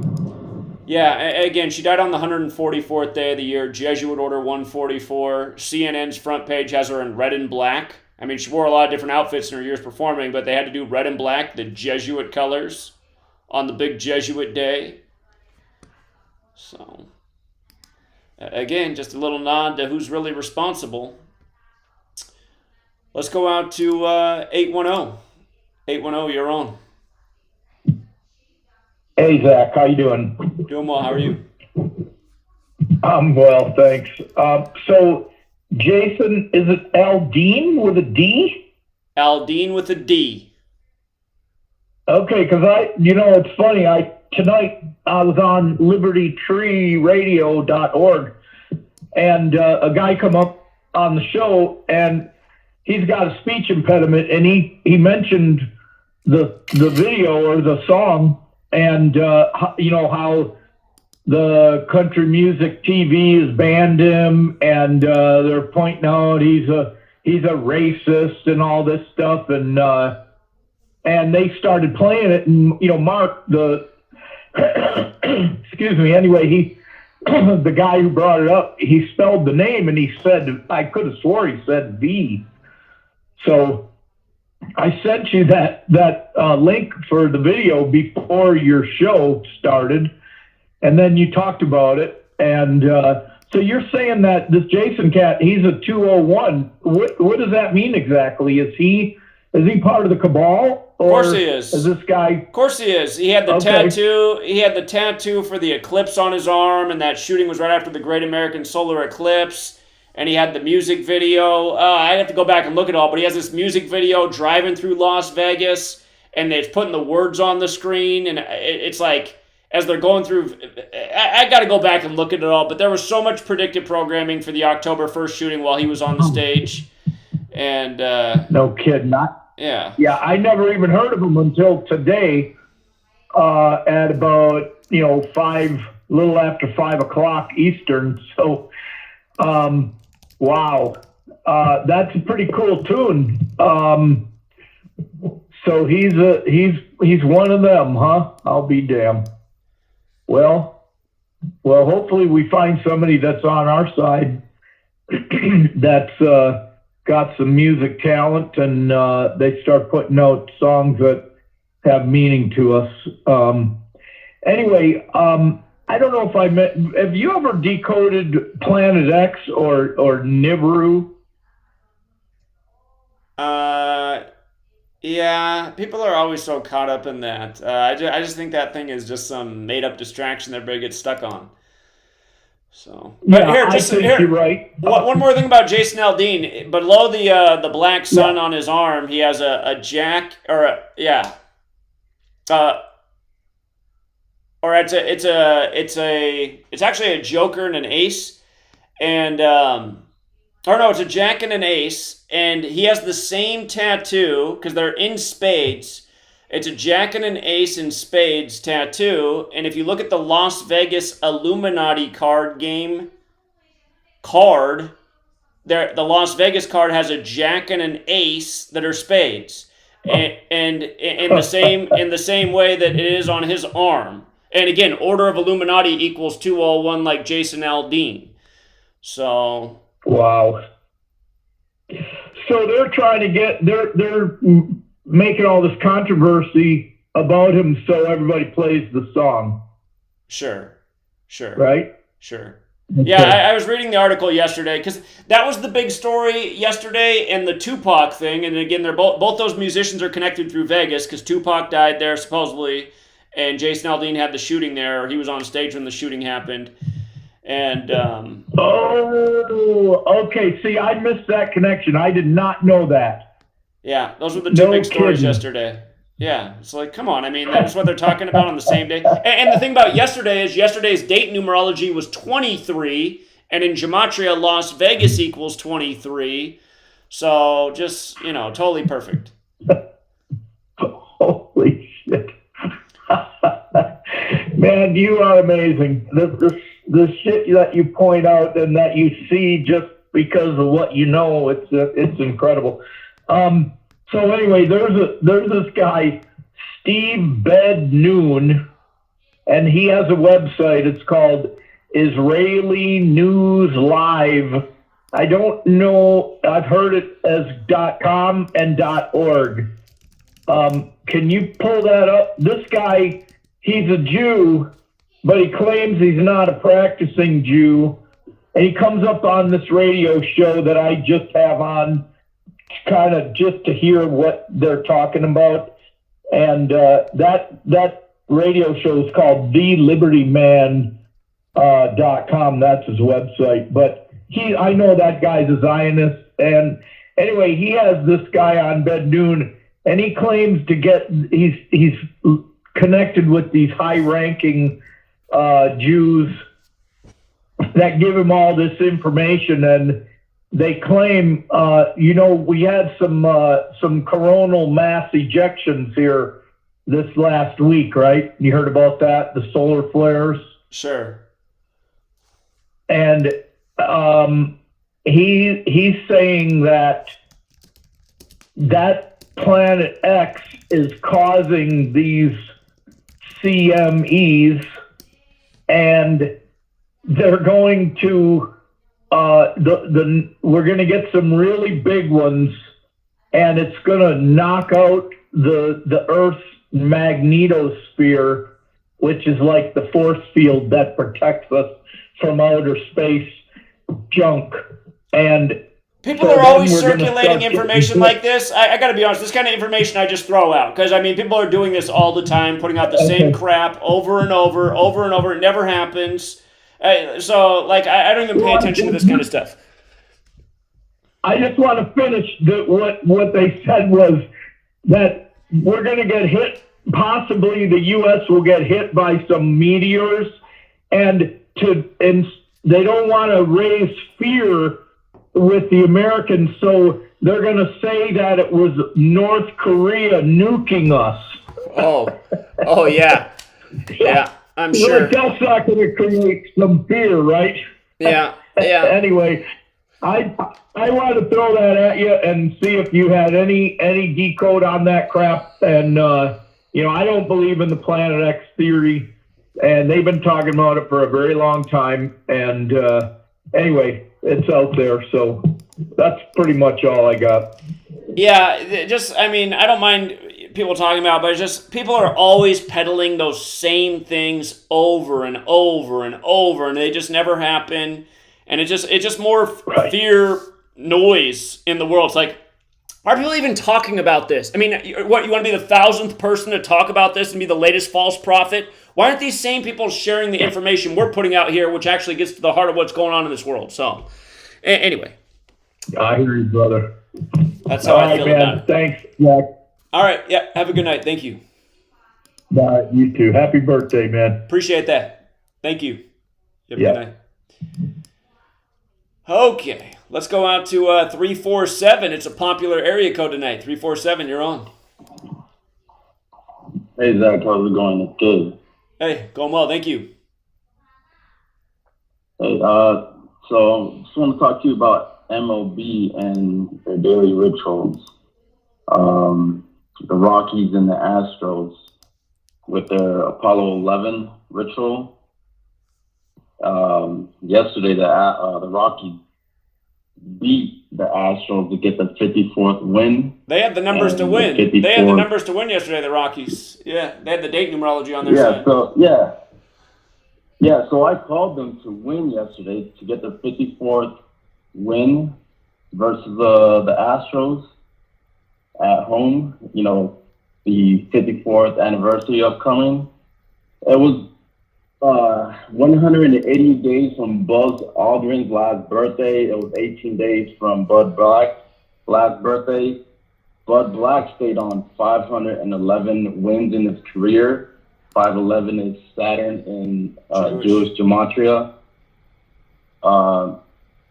Apollo 11, what is it? It was launched by the Saturn V rocket at Kennedy Space Center. So the no mistake movement. Hold on. We went into commercial. We'll be right back with Dave. Out by being busy. The key is not just being busy. The key is doing what? So we look at results to see if there may be some difficulty with activity, because it takes activity to bring enterprise into being. There's a whole study here on activity. Activity is like birth pains. It ain't easy, but see, it wasn't meant to be easy. Values were meant to be costly. The only way we can appreciate a value is by its cost. If it doesn't cost much, we probably wouldn't call it valuable. True winning is a great worth, but the price is to play with all your heart and mind, and perhaps do some losing sometimes, so that when you do win, boy, the worth and the value of the winning now becomes a high appreciation, simply because now we understand both sides of this equation, price and promise. It's amazing how people have been raving about iAlife all over Facebook. They've been posting their testimonials just because they want to get the word out, because it's worked so well for them. If you're not familiar with iAlife, it's a 99% pure CBD oil. But the secret is the synergy between the hemp and the ayahuasca vine, the non-psychoactive component of the ayahuasca tea. We recently received an email from a wife whose husband has Parkinson's. For the first time, he's been able to sleep through the entire night. Another customer reported that they're no longer using NSAIDs because their tennis elbow has been relieved with iAlife. The reports have been phenomenal and much more than we ever expected. Everyone should have access to this. That's why if you head on over to iAlife.com right now and use coupon code TFR, we'll give you $5 towards your order. And we'll even ship it worldwide. That's iAlife.com, AYALife.com. True initiation is an inward journey. It's a spiritual path that is totally inward. It has nothing to do with anything external to you. I want to determine if the grand architect is indeed what I believe it to be, which is the artificial intelligence. The initiatory path is one of self-discovery and self-revealing. It's not a journey that someone can hold your hand through. Tonight, ladies and gentlemen, I want to take you through the steps of initiation. Remember, you are divinity. Step beyond the veil with Chris and Sherry Gio. Fridays and Saturdays, 7 p.m. to 10 p.m.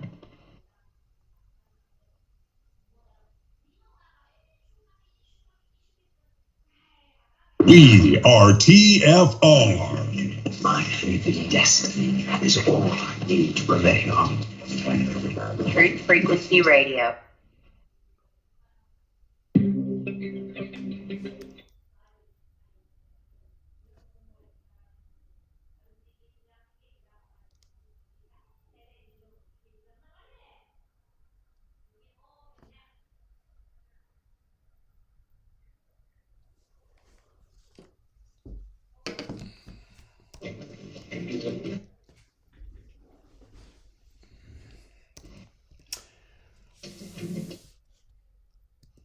All right, we're back. True Seeker. We can go back to Gabe in the Bay Area. And speaking of the Bay Area, 2 days in a row, the Oakland Athletics get it done for us. It's tough to take the Athletics because they're not too good of a team. But, man, did they have the numbers today and yesterday. And that's why we are just streaking in July. July has been on fire.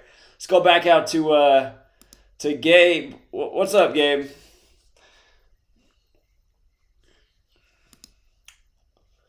Hey, Zach. Speaking about the Oakland A's, the day before, German, I don't know how to pronounce his name when he did that. I guess it's Herman. The G record. sounds like an H. It's Herman. Yeah. I believe, I'm pretty sure the game ended at 9-11 over here at this time. But the day before, I've been seeing a lot of 666 rituals with the MLB. I called the A's to win the first game versus the Yankees, but just what people need to realize is just what they put in the pitchers. The pitcher number 60 struck out number 66 for the A's to win. I'll get back to the 666 rituals, but I called you about the Apollo 11 ritual. Apollo 11, which is 53 years ago. It's going to come up to the 54th. Dusty Baker, the Astros picked up the 53rd win. Yesterday, the Rockies beat them. And they got the 54th win at home. Rocky manager picked up his 1,103rd win and stayed on 1,224 losses. And it's quite interesting because the pandemic happened on 3/11, which was 1,224 days ago. Today there's the Pfizer building that got hit by the tornado. And if you look at Dr. Fauci, when he retired, it's a span of 201 days. From today to the day he retired, and he's 82 years old. COVID is 82. Pretty interesting. But back to the Rockies upsetting. Bud Black stayed on 511 losses in his career. Saturn is 511 in Jewish gematria. Today the Astros picked up the 53rd win, 35 days from Dusty Baker's last birthday, and NASA is 35. People need to realize what astronauts, Apollo 11, it said that the moon is like, the surface is rocky. So they're playing the Rockies in the anniversary of the Apollo 11. That's how they do it. That's how they do it too. The little rituals, the subtle things. For people who don't understand it, it's because the same cabal that's giving you the moon landing is the same one running your sports leagues, your movie theaters, your government. And just watch. Tomorrow they will figure out ways to pay tribute to the moon landing in pro sports. No doubt about it. The word moon itself is 57. It looks like a certain team's going to be stuck on 57 tomorrow. And it's funny, that team loves 57 itself. But, so. Yes, that's all pretty much I had to say about that, the Astros in light of the anniversary of the Apollo 11, which I think is 55. The Rockies pitcher went 5-5. Yeah, it is 55, and it's also 53, which we're in the 50th year, coming up to the 54th anniversary. Yeah, man, I just been looking at all these rituals that have been happening, especially with like satanic numbers and 666.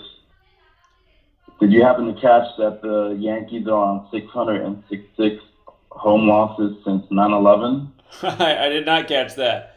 I did not. Good catch. Interesting. I think they might sweep the Royals and go 1,119 and eventually meet the Mets at home 1 month and 19 days to 9/11 of this year.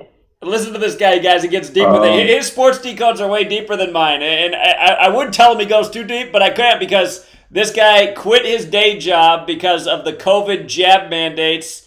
And he said, you know what, I'm good at this sports decoding thing. I'm going to pay the bills this way. And is that what you're still doing? Are you still paying the bills off the knowledge, or did you go back and eventually get another day job? No, I have another day job, but good thing I never got the jab. You know?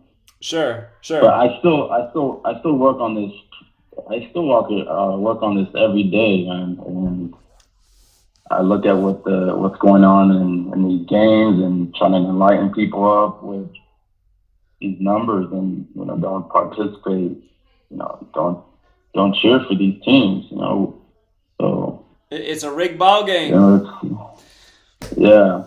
On just bringing up these 666 rituals, the Orioles were on 666 wins on the birthday of George Bush. So I'm sorry, since they invaded Iraq. So on 3/20 of 2003, the Orioles beat the Yankees that day. 9/11, why the United States invaded Iraq.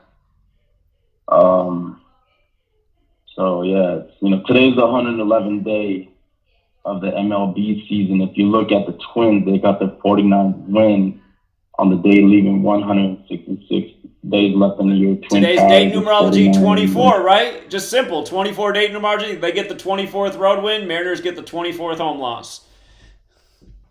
Yeah. Yeah, Zach, it's something I can't unsee anymore. And just Cabal is playing a sick game of, sacrificing people and just playing these sick ritual numbers, with the Rockies. Buzz Aldrin is 93 years old currently. Saturn 93, but Black stays on 511 career losses. Saturn 511. Yeah. On George Bush's birthday, when he turned 77, Nathan Eovaldi stayed on 77 wins. Yeah. Which is, he's from the Texas Rangers. Yeah. Indeed. So it just happens every time. I just hope everybody just wakes up and sees this information. Indeed. And for the person in the chat who keeps going, thoughts on Shohei Ohtani, he's the same as everybody else in the league. They're all on the script. Learn Gematria and then just pay attention to how his win-loss record works. I mean, you can just see how perfectly rigged the games are by having the knowledge. Again, we're showing you the knowledge, you guys. Use it. You could see when they're gonna have their next home run. I called Vlad Jr. to win the Derby because of Vlad Punin. Well, you know what it was? It was the father and son thing, right? Because now father and son have won. He does it in the Mariners Stadium. The last father-son tandem played for the Mariners. Correct. And then he also came in with the magic number because he had 117 career home runs. Major League Baseball's and it was 100. Yeah, the All-Star game was on 11/7. 117 days from his last birthday. It was 117 days from his last birthday. So, yeah, Yeah. So, anyway. Well, keep it up, Gabe. Great work, man. All right, take care, Zach. All right, appreciate it. Yeah. All right, let's go out to 917.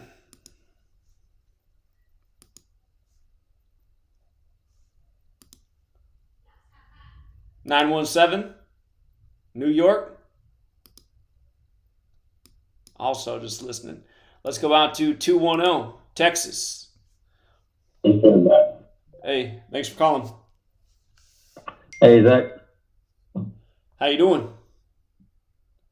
I'm good, man. I appreciate it, and happy early birthday as well. But I wanted to call in and talk about Kawhi Leonard's sister. I don't know if you ever went over that in the past or not. Yeah, she somehow prison, and it was going on while I was down in LA, and the Clippers were getting knocked out of the playoffs. We were talking about it.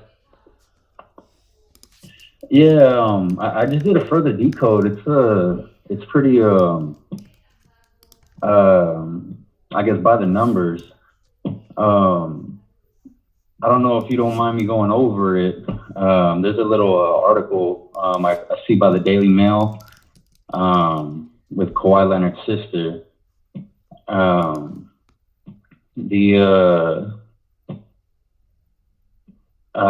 The ritual, I guess, happened August 31st of 2019.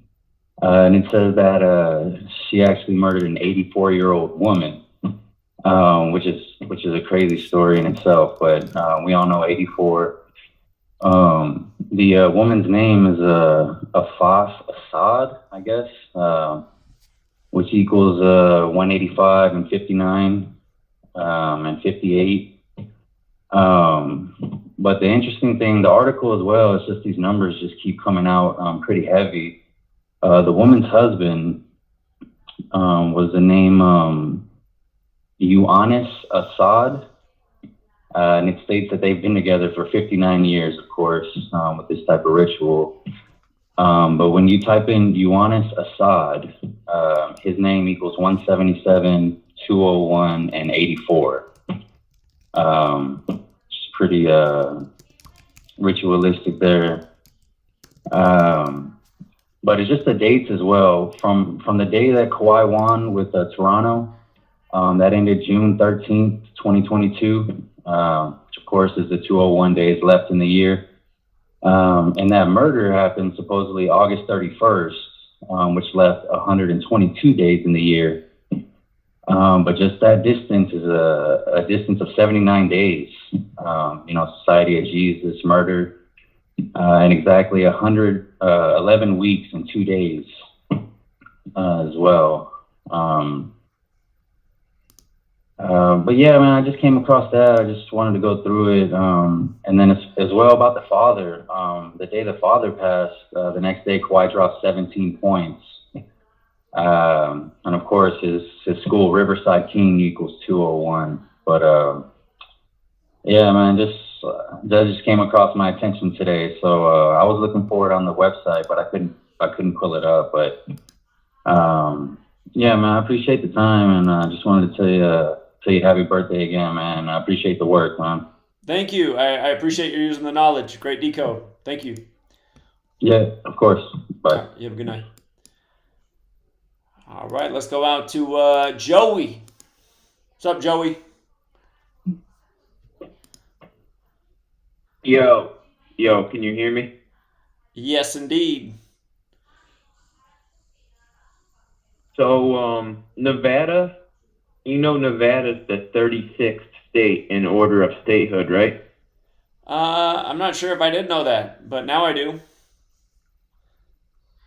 Yeah, the 36th state, which kind of makes sense because 36 is like 3 sixes, and 3 sixes is the representation of Satan, and it's Sin City. But Tupac dead in Nevada. And did you know that Tupac's mom was a Black Panther? Yeah, of course. Talked about that a gazillion times. Black Panther, 213. Dead 213 days after the 213 album. All Eyes on Me. The movie starts with her as the Black Panther. Yeah. Yeah, her birthday is January 10th. 10/1. Panthers equals 101. Right. She was born on a day with 58 date numerology. January 10th, 47. 1 + 10 + 47, 58.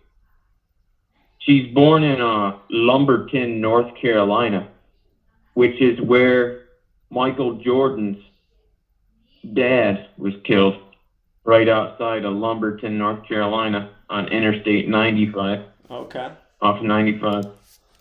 But the thing about the relationship between Jordan and the Black Panther Party is that Jordan has Huey P. Newton's birthday, which is 2/17.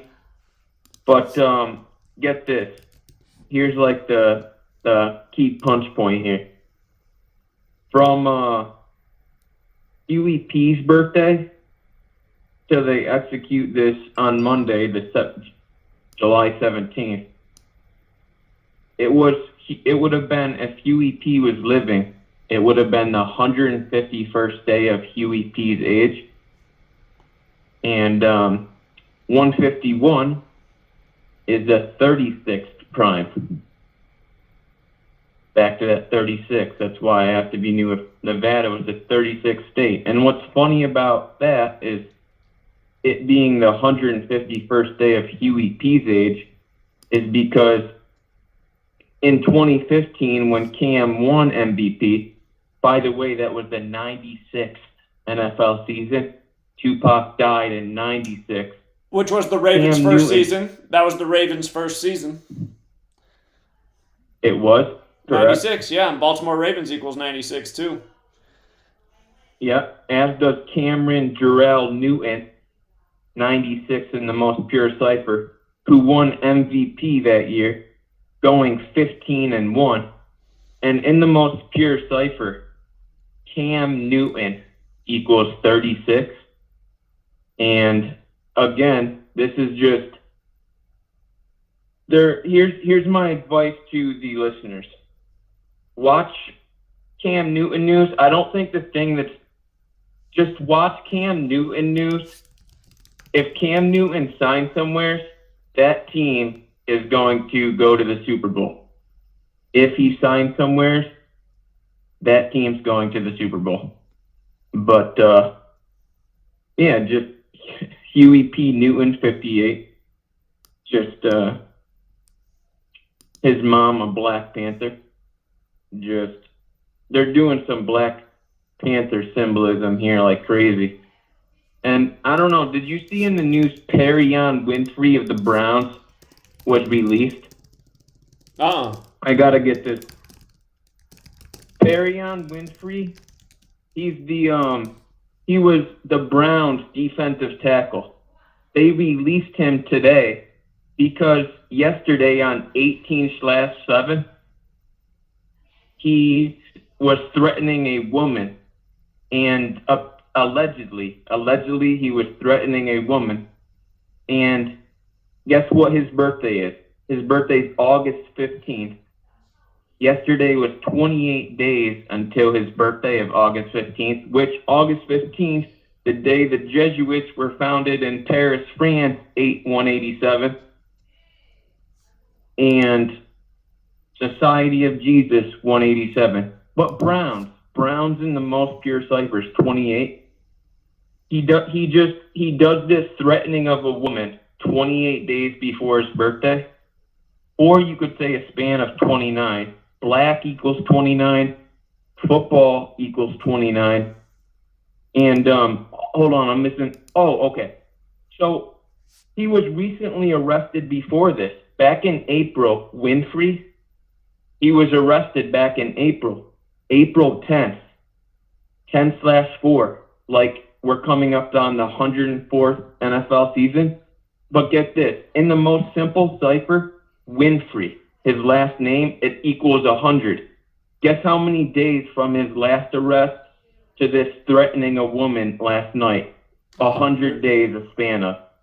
Yeah. His last name, Winfrey. African Americans also 100. That's a good one, African American 100. But just these players, once they sign the line, it's like they don't essentially, they're just a puppet on strings. They have to do, like, essentially whatever they're told. Oh, yeah. So there's a video out of this incident. Like, two of the main Twitter accounts that are showing, like, this video, supposedly like the footage of this shit happening, the time on the video that's been circulating is 8:15, and the video is 29 seconds. It's on Twitter. It's the one like you'll find like that has tons of retweets by like the verified accounts.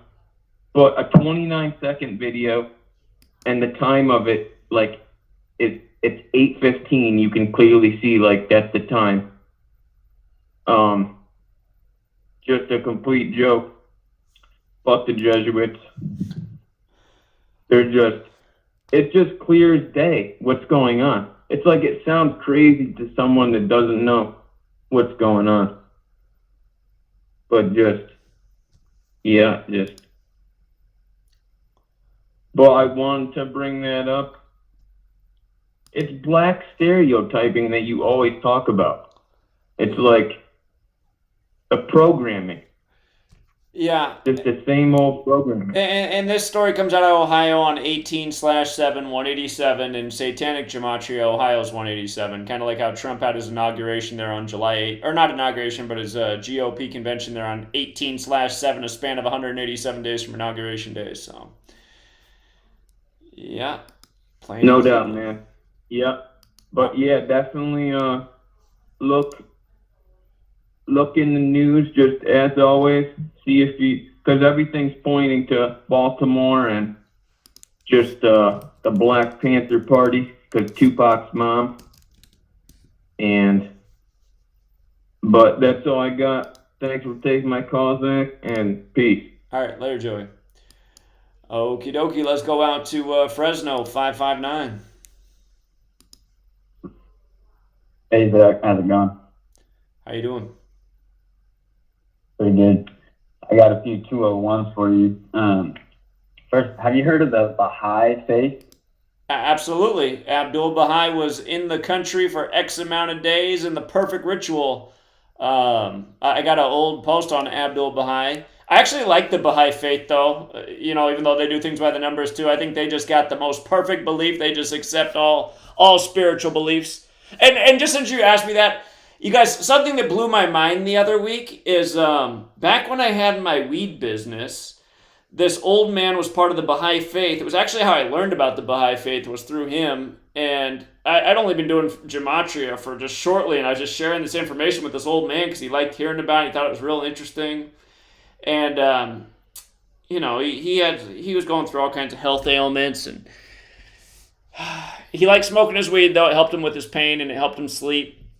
And he was getting transferred from medical place to medical place. And then all of a sudden, I just didn't hear from him anymore, and I lost track of him. And I even went by where he last was, and they said he wasn't there anymore, and they couldn't give out his information.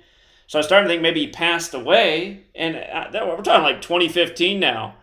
And or maybe it was later than that. Maybe it was 2016. I've lost track of time. But anyway, that guy just called me the other day out of nowhere, and I haven't talked to him for 6-7 years, and he remembered everything. He asked if I was still doing the Gematria, and he asked me to tell him some more about what's going on in the world. I was just mind-blown. That guy's got to be approaching 90 years old. But anyway, sorry, I guess it's beside the point, but since you asked me about the Baha'i faith, that's who I think of. Tell me what you want to say. So, well, the Baha'i faith is like all-inclusive, all religions. I think that's supposed to be the one world religion. But Baha'i equals 33, and it means follower of glory, which equals 201. And CBS did a news story on it a few years ago on their show, World of Worship. World of Worship is a perfect match for the Jesuit order, all 4 ciphers. And another 201 is One World Faith. Another one is a unified world order. And then for the last 201 I have, it was the guy who led the first crusade, Godfrey of Bouillon, 201. And then I wanted to know, have you ever seen the movie Assassin's Creed? I didn't know that was a movie. It's a video game that has to do with the Templars, though. I know that. Yeah. I never played the game growing up, but I just watched the movie a few weeks ago, and it's literally about the Templar world order and this society of assassins that are trying to take them down, which that's bullshit, but yeah, they literally filmed the movie in Masonic temples, and the last scene ends in the Grand Lodge in England. Perfect. Yeah. Yeah,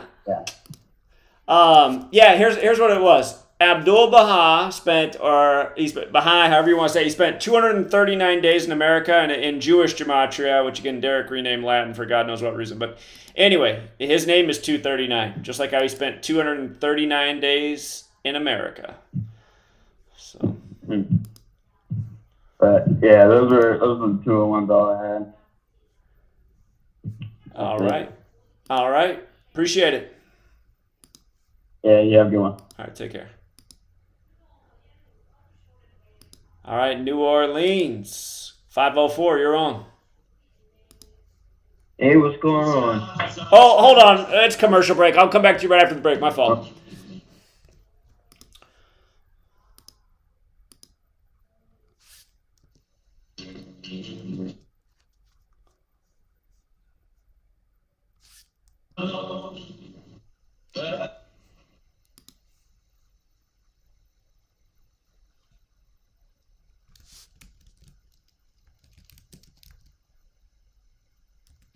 Censorship and regulation is becoming an ever-growing problem in today's modern media. From the mainstream to YouTube and Google, the information you're looking for is buried by official narratives and propaganda. This is why TFR is 100% uncensored, unregulated, and listener-supported. The shows on TFR are not micromanaged by the station, and our hosts are free to speak their minds however they please. As such, the views and opinions expressed on our station are of those who make them. If you happen to hear anything offensive on TFR, please send us an email to toughtitty@tfrlive.com, and we'll be happy to tell you that we really don't give a damn. We stand for freedom of speech and non-censorship. If you also stand for free speech, you can go to tfrlive.com/signup and sign up for a TFR supporter pass and help us in our mission to keep the airwaves uncensored and unregulated. TFR Live, your uncensored and unregulated protection from deception. The county has refused to produce the network routers. We want the routers, Sonny. The county refused to produce the network routers. When do we gotta get those routers, please? The routers. Come on, Kelly, we can get those routers. Those routers. Oh, if you got those routers, what that will show. And they don't want to give up the routers. They are fighting like hell. Why are these commissioners fighting not to give the routers? How simple could it be? That will tell the truth. And they don't want to give up the routers.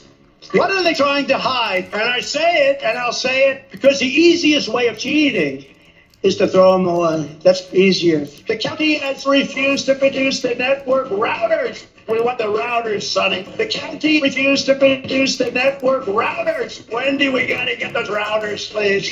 It's so unfair. It's so unfair. It's so ridiculous. I'll be honest, look, we all like to win. If I lost this election, I could handle it pretty easily. 24, sir, you're gonna win. And I say, wait a minute, I just won 6 months ago. The big lie, they call it. Those things are unproven. And knowing what happened in the election is a good thing, not a bad thing. It's a good thing, not a bad thing. It's a good thing.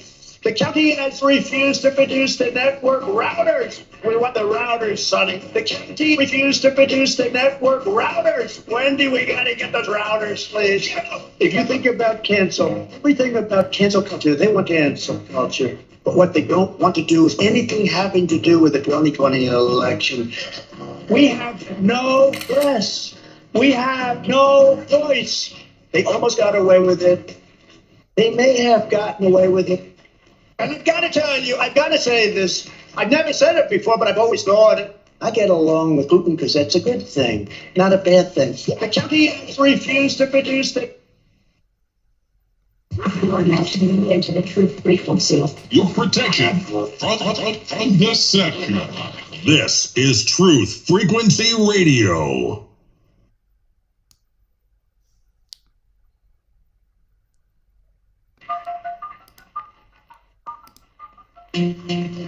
Condition orange.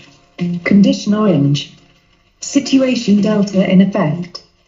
Please enter your agent number now, followed by the hash key. You have to create culture. Don't watch TV. Don't read magazines. Don't even listen to NPR.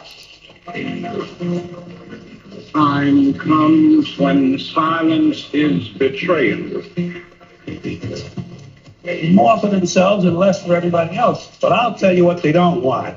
They don't want a population of citizens capable of critical thinking. They don't want well-informed, well-educated people capable of critical thinking. They're not interested in that. That doesn't help them. Think for yourself.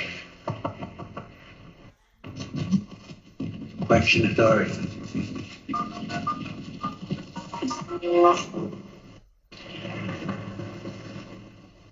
This code has been compromised.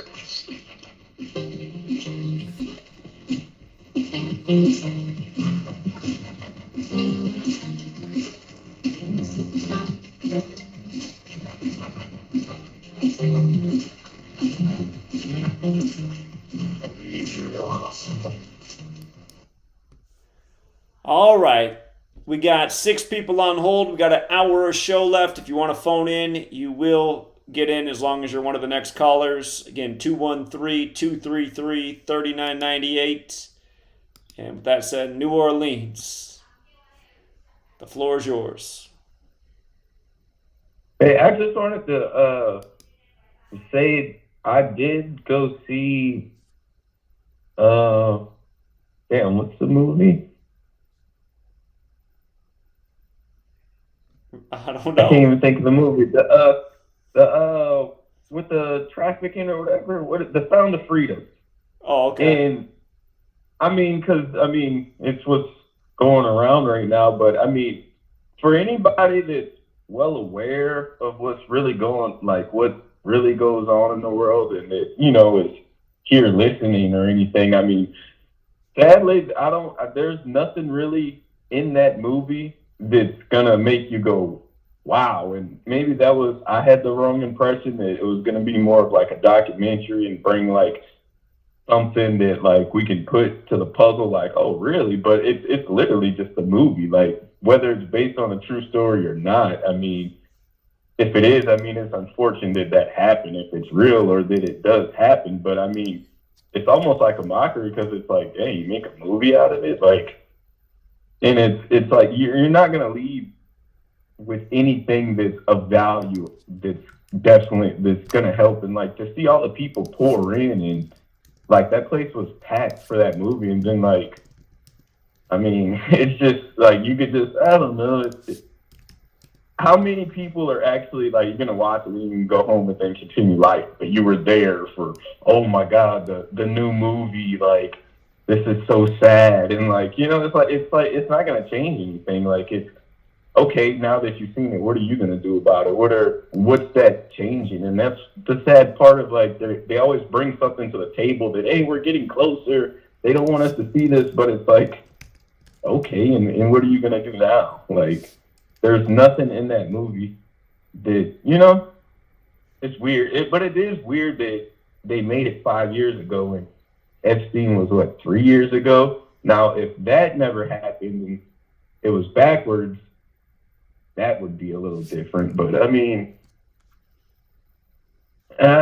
my personal opinion, I don't want to have a spoiler alert for anybody, but I was disappointed. It's a good movie, but there's not anything that it's bringing to us that we don't already know, basically, if anybody was wondering. Sure. I don't know if that helps, but because I was kind of like, what? Like, it's because I don't know. Maybe it got into my head too quick, but I was like, hey, I go see a movie, whatever. Can't see it on Netflix or whatever. So, you know, I thought maybe I was going to learn something, but I mean, ain't nothing really to it. But I had I mean, you got something to say about it? I still haven't seen it, so I don't have anything to say. Yeah. I didn't, I mean, I went to look for numbers and stuff. You know, I didn't really see any numbers. They had doors at 204 on the door. It didn't really stand out, nothing. Yeah, you haven't seen a lot of movies. I remember you said a while ago, maybe you've seen it, but it's been a while. They Live. I've seen They Live. I've seen They Live. Well, it must have been the Back to the Future. You said it was been a while. Yeah, I haven't seen those since I was a kid. There's one of those because I've been wanting to call in and you ever heard or come around that video that says Back to the Future predicts 9/11? Yeah, that's been discussed many a times. Well, what do you? I mean, I've never heard your opinion on it. I mean, it's kind of off topic or anything, but you think there's anything to that? Like, you know, there's a lot to it. There's a lot to it. I mean, we've analyzed that a lot. Yeah, again, Twin Pines becomes the Lone Pine, like two towers becomes one. But no matter who I show that to, it's just like that's kind of one of the major things of like I didn't put it together. Look at some of the other videos done on it. Look at people have done videos on it and they show like how they got the 11 and 9 in the scene and yeah. Yeah, that's what I'm saying. I've looked at all of it. That's why it's like, man, 9/11 came and I'm like, well, this is what I'm gonna post on my social media. You know, today's the day. Everybody's gonna, you know, and I'll bring this to the table, even on an ordinary day, and people are just like.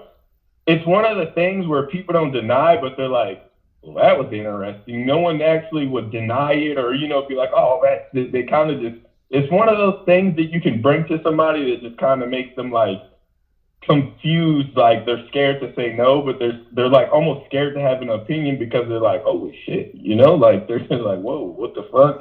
It makes them question, you know, and it doesn't make them jump out the window like, I don't want to hear that. But if you actually watch it for those little few minutes, you know, so that's why I always wondered how you felt about it because it's like one of the things that I could usually get people to kind of at least try to think.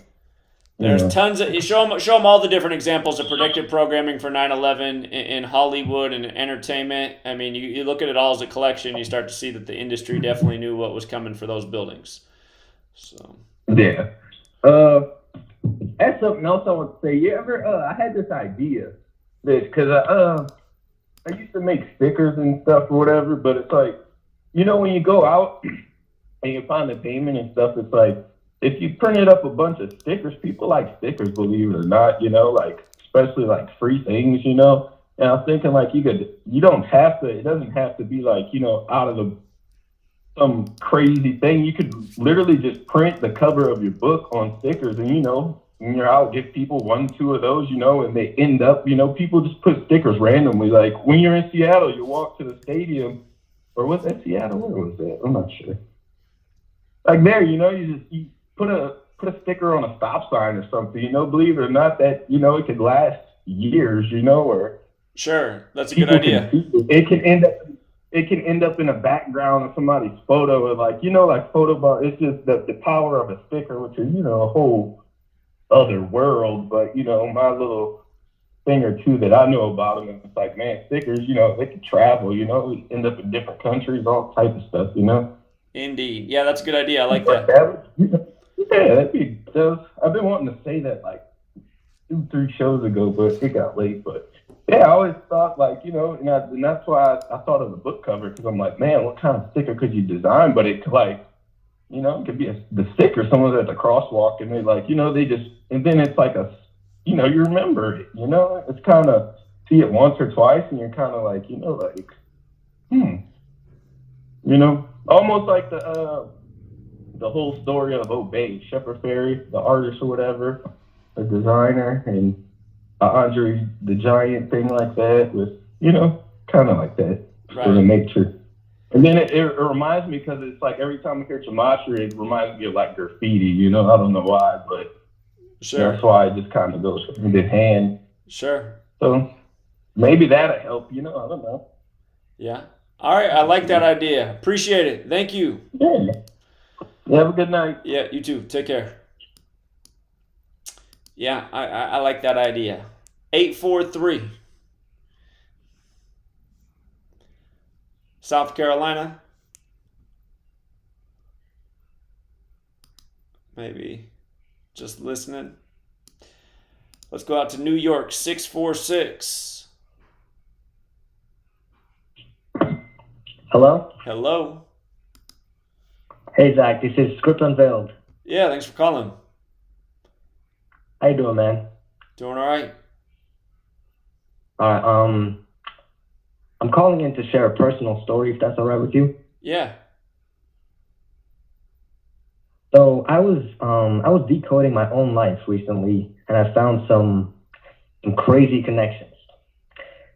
So my grandma, my dad's mom, died in 2017. She died on the 51st day of the year. And of course, the Illuminati founded on 5/1, like 51, right? She died 4 months and 8 days after her birthday, like 48. And years later, our family would move into our very first house, and that's number 48. Illuminati jumps to 48. Now here's the crazy part. She died 56 days before my birthday. Society of Jesus, 56. A couple years later, my grandpa, her husband, he died exactly 56 days after I last saw him, while his oldest child was 56 years old. Mind you, his full name sums to 56. And what's funny is my grandma, my dad's mom, well, basically my dad's full name sums to 201. And his mom, whose full name also sums to 201, died exactly 201 days after his birthday. What do you think about that? Like, all of those coincidences. It is interesting. I mean, if I saw it on a news story, I'd say, oh, he sacrificed his mom. Sure. I mean, there's definitely an organic side to the code. So. Yeah, I just thought I'd call in and share this number that's connected to my life. Yeah, it is interesting. Sorry about the deaths. It's okay, man. Well, that's all for me, yeah. All right. You take care, Zach. Happy early birthday. Thank you.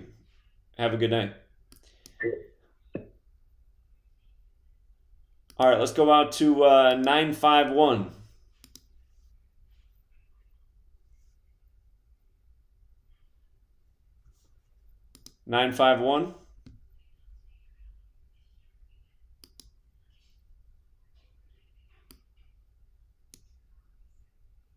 Okay, 951 just listening. 231.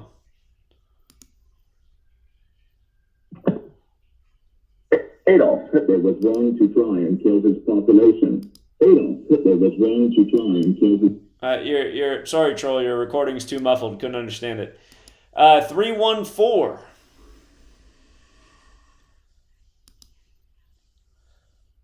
How's it going, Zach? It's going all right. How are you? Pretty good. I remember, and this is a little bit off topic, but I remember one day you were talking about you saw connections between the Seattle Seahawks and the Green Bay Packers. Do you remember any of that stuff? Like any of the similarities you saw between those teams? Yeah, just they got lots of history. Like the reason they got Marshawn Lynch the Seahawks is because the Packers didn't want him on waivers, which didn't make any sense since they needed a running back. Russell Wilson went to school in Wisconsin, ended up playing for Seattle. Matt Hasselbeck has the infamous "we want the ball and we're going to score" only to throw the interception. And there's other things that I'm forgetting right now. Wisconsin and Seattle share the 44 Gematria, just like how the National League just picked up their 44th win in the All-Star game in Seattle. There's more, but it's escaping my mind right now. How come? Got you. Well, I thought that was really interesting when you said that. One of the similarities I see is Mike Holmgren. Yeah, Mike Holmgren, of course. Coaching Brett. Yeah, of course, Mike Holmgren. Yeah, big one. Yeah, Mike, he went to back-to-back Super Bowls. So he won a Super Bowl with Brett Favre against the Patriots, then went back the following year and lost against the Broncos. And then if you look at Pete Carroll went to the Super Bowl, beat the Broncos, and then went the following year and lost to the Patriots. So I feel like that's a connection that's pretty interesting. So I'm looking at Seattle to get to the Super Bowl. I'm not sure if that's going to happen, but when Seattle, you can just cross them out. They're not going to the Super Bowl this year. Nope. Another thing, just the Seattle baseball team. Before they had the Mariners, they had the Seattle Pilots that did go to Wisconsin and became the Milwaukee Brewers. Washington, Wisconsin, they're both W states. But, yeah. No, sure. I'll say it right now. The Seahawks aren't going to the Super Bowl this year. Well, if it's not the Seahawks, then I would say somebody from that division, maybe the 49ers. Because when the Seahawks beat the Broncos, if you just count modern era Super Bowls, it made the score between the NFC and the AFC 20-24. So I feel like that may have a projection on this 2024 Super Bowl that's coming up. That's interesting because Shanahan has the connection to the Broncos because his dad coached there and he's the 49ers coach right now. That's interesting. Yep. Well, I appreciate it, Zach. Thanks, man. All right, yeah, good observation, though. I appreciate it. And if I'm wrong, I'll eat crow on the TFR episode after the Super Bowl. So, all right, appreciate it, 314. All right, peace. Yeah, take care. All right, Germany. Wow, Germany, thank you. Hello. Yeah, g'day, Zach. I'm in Germany, but I'm actually Kiwi. Okay. Yeah, you're on. Okay, I've just got a couple of 201s. I just actually jumped on at 5 in the morning here, and you may have covered it, hopefully not. There's a movie in 2008, Valkyrie with Tom Cruise. That actually went for 121 minutes, which is 2 hours and 1 minute. Right. And of course, it's about the assassination of Hitler. That was on July the 20th. And it also said it made $201.5 million. Okay. The other one I've got is in 1933 there was a Rush Concordant. You can actually Wikipedia it if you like. So Rush is R-E-I-C-H-S, Concordant. It's a contract that was set between Eugenio Porcelli, who was the cardinal at the time that later became the Pope. Became the Pope, Pius XII, and he signed a concordant with France on Papen, who was the governor, the Chancellor of Germany and Bavaria at the time, and that was signed on July the 20th, 1933. And so that was between the Holy See and the Germans about what was about to happen. Of course, World War II was about to happen. So it was pre-signed on July the 20th. Have you heard about those? I had not.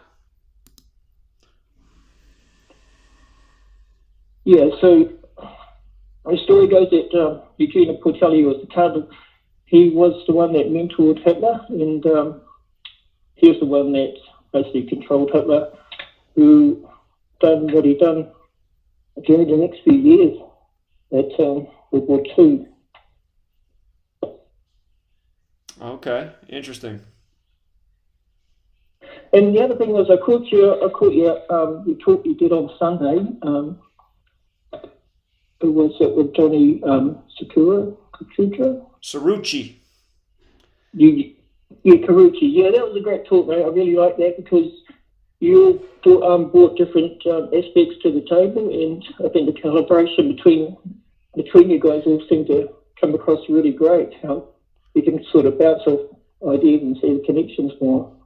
Yes, he's doing a daily show too, and they always have a lot of good information. If you want to check out his live stream, he's broadcasting on Odyssey platform. Johnny Cerrucci.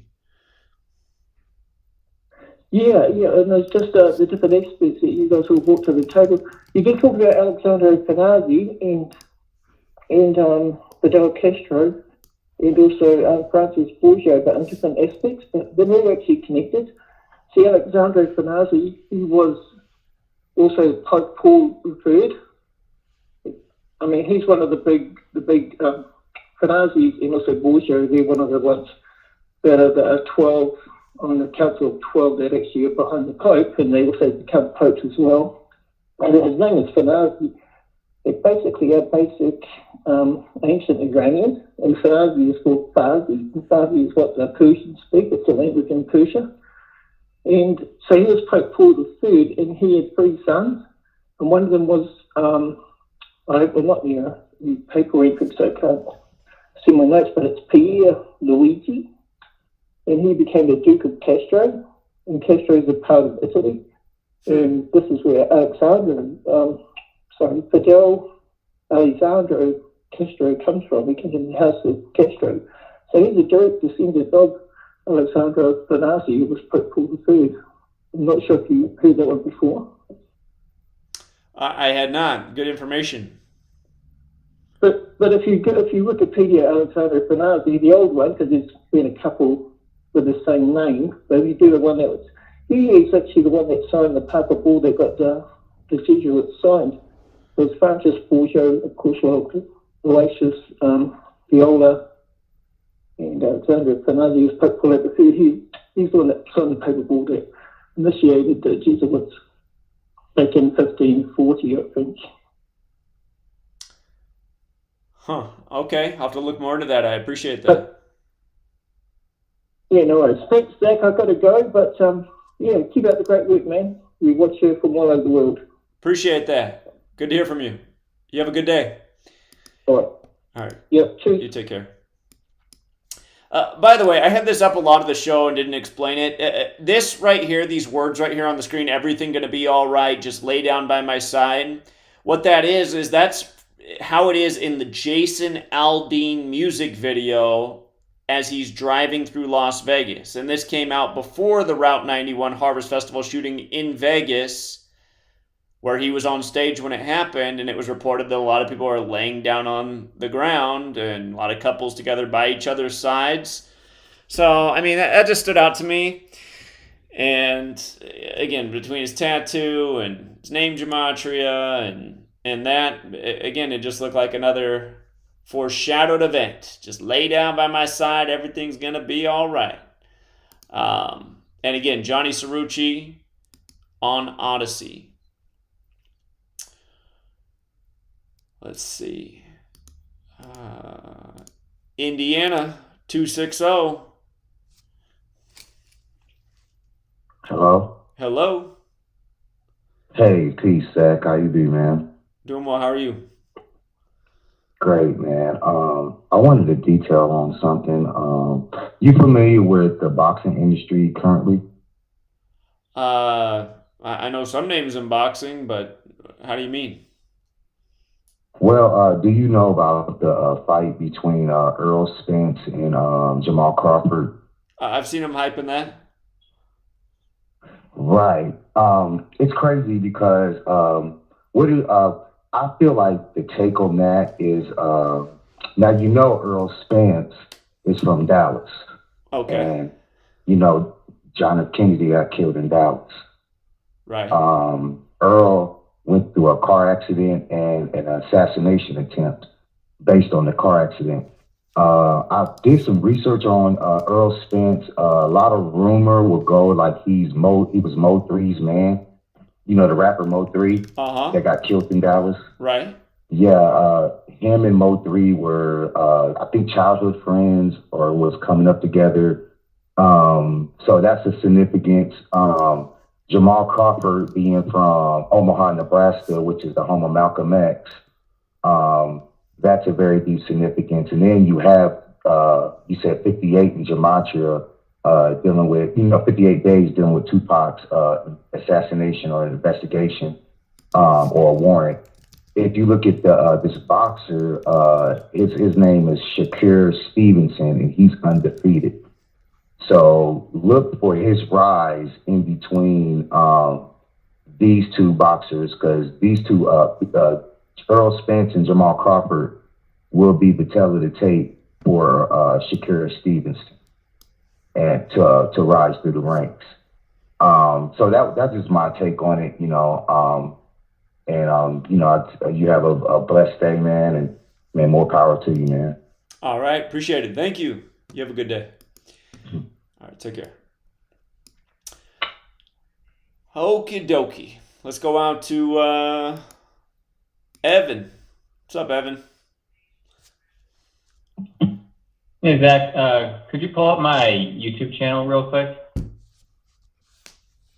Yeah, here, let me get it. Not a sports journalist, just in case you forgot.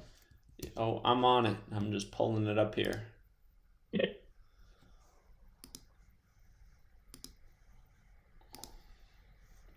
If you want to start while I'm pulling it up, I'll get it up here in just a second. Yeah, okay, so once you get over there, my last 3 videos are just some updates on some recent events, mostly Skull and Bones rituals behind LSU's College World Series championship, as well as Domingo Germán's perfect game. And then also Evan, to the... Evan, I'm back. We're going into commercial again. Well, let's do it right after the commercial break. Yeah, sit tight. Yeah.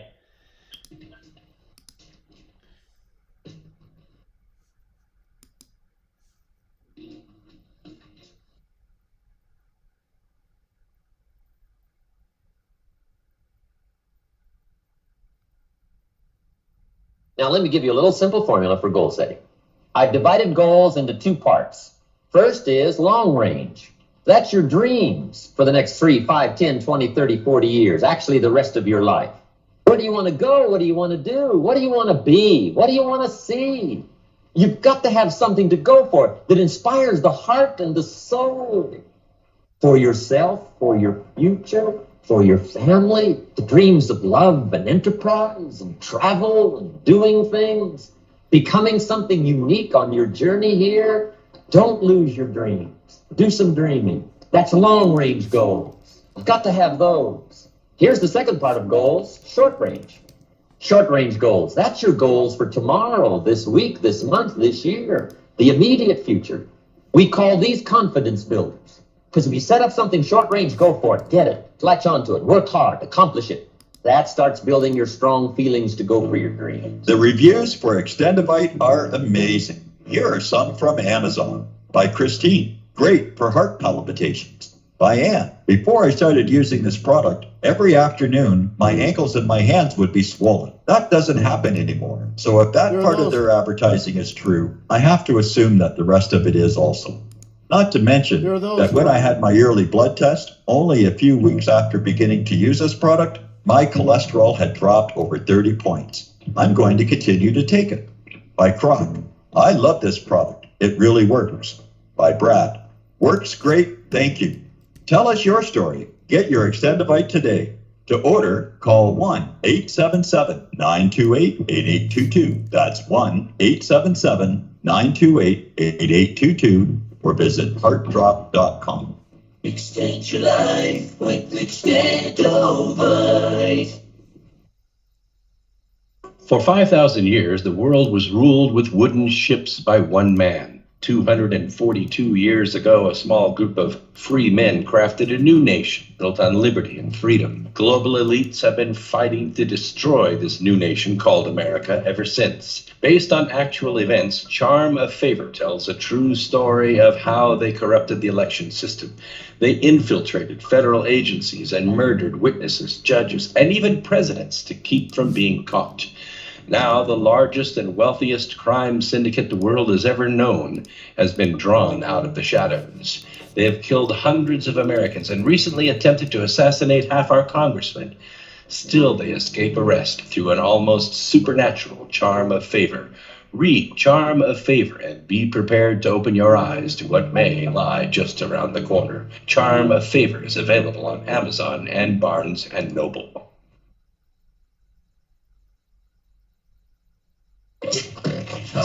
Real people, real radio. Initiating the truth frequency. This is Truth Frequency Radio.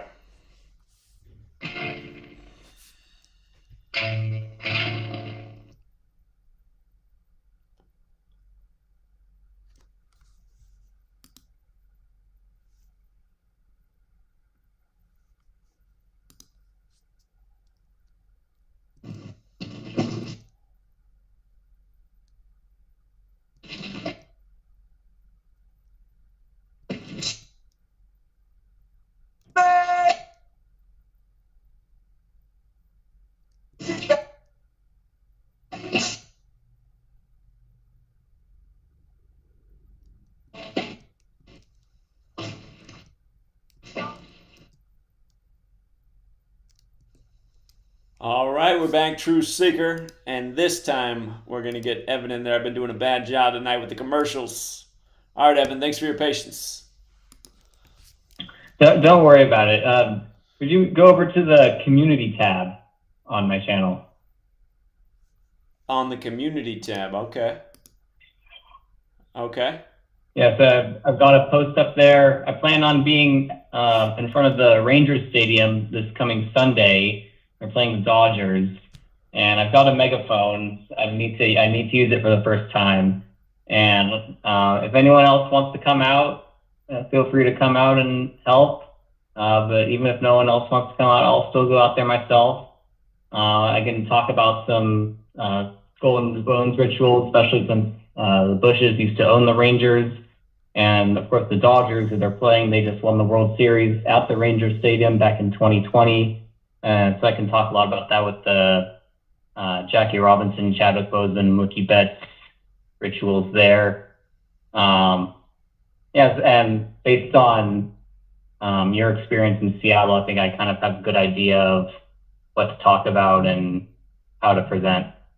Sure, yeah, just baseball, just like some of that introductory stuff just blows people's minds. So you just start with something simple, they can get into something a little bit more like, uh-oh. I'm gonna text message Jeremy White right now because he lives somewhere down there. Yeah, he lives pretty close to where I'm. I see Steven in the chat. Do you talk to Jeremy? Do you guys know each other? I've only met him once. Okay, you guys have met though. All right.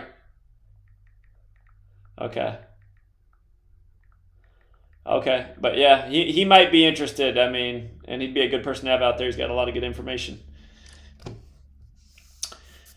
Okay, I sent him the message just in case he didn't know already.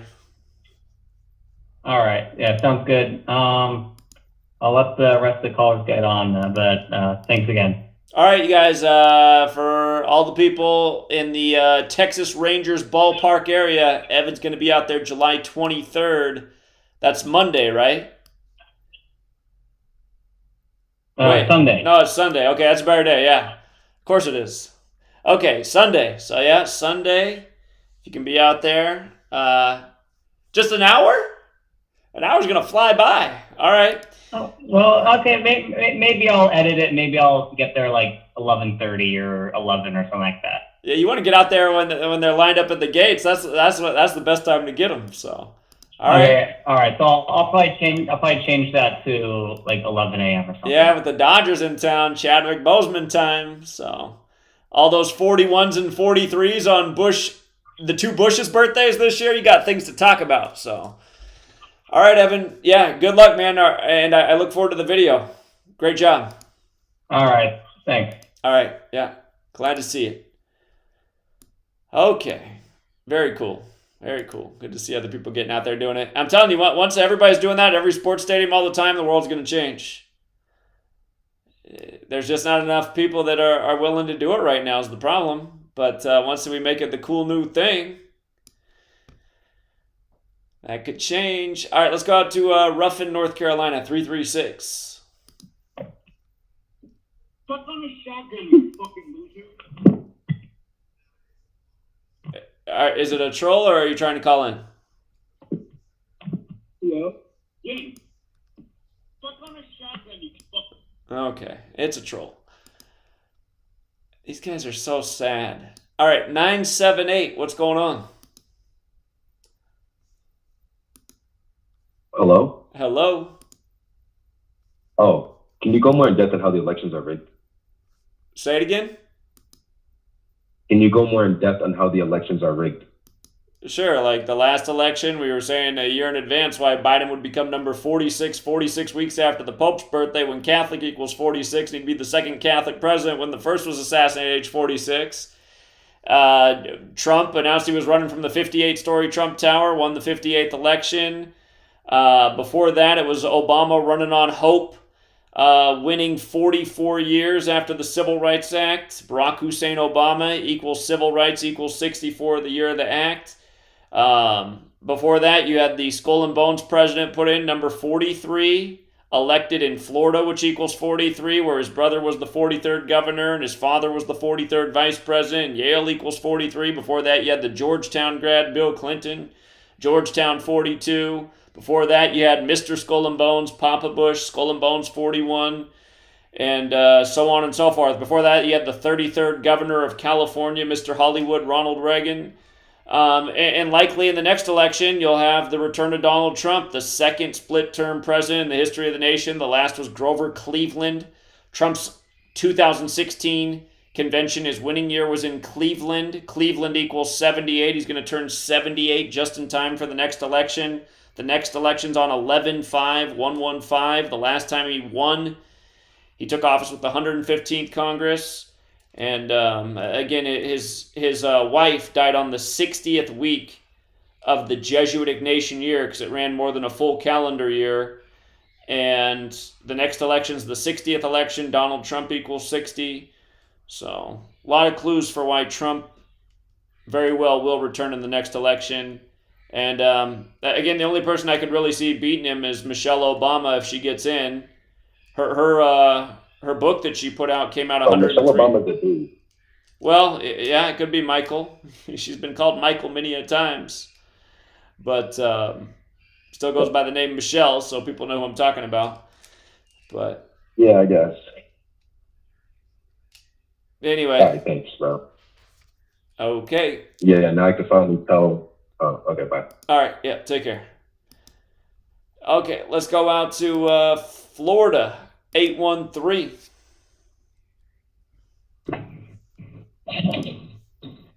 Hello? Hello? Yeah. Okay. You looked up the Travis King story yet? You talked about that? I see it right here on the front page of CNN. Travis King bolted to Korea. Yeah, bizarre. Yeah, bizarre. This guy, he like army private or something, apparently like ran across the military demarcation line, North Korea, the 38th parallel. Funnily enough, this happens.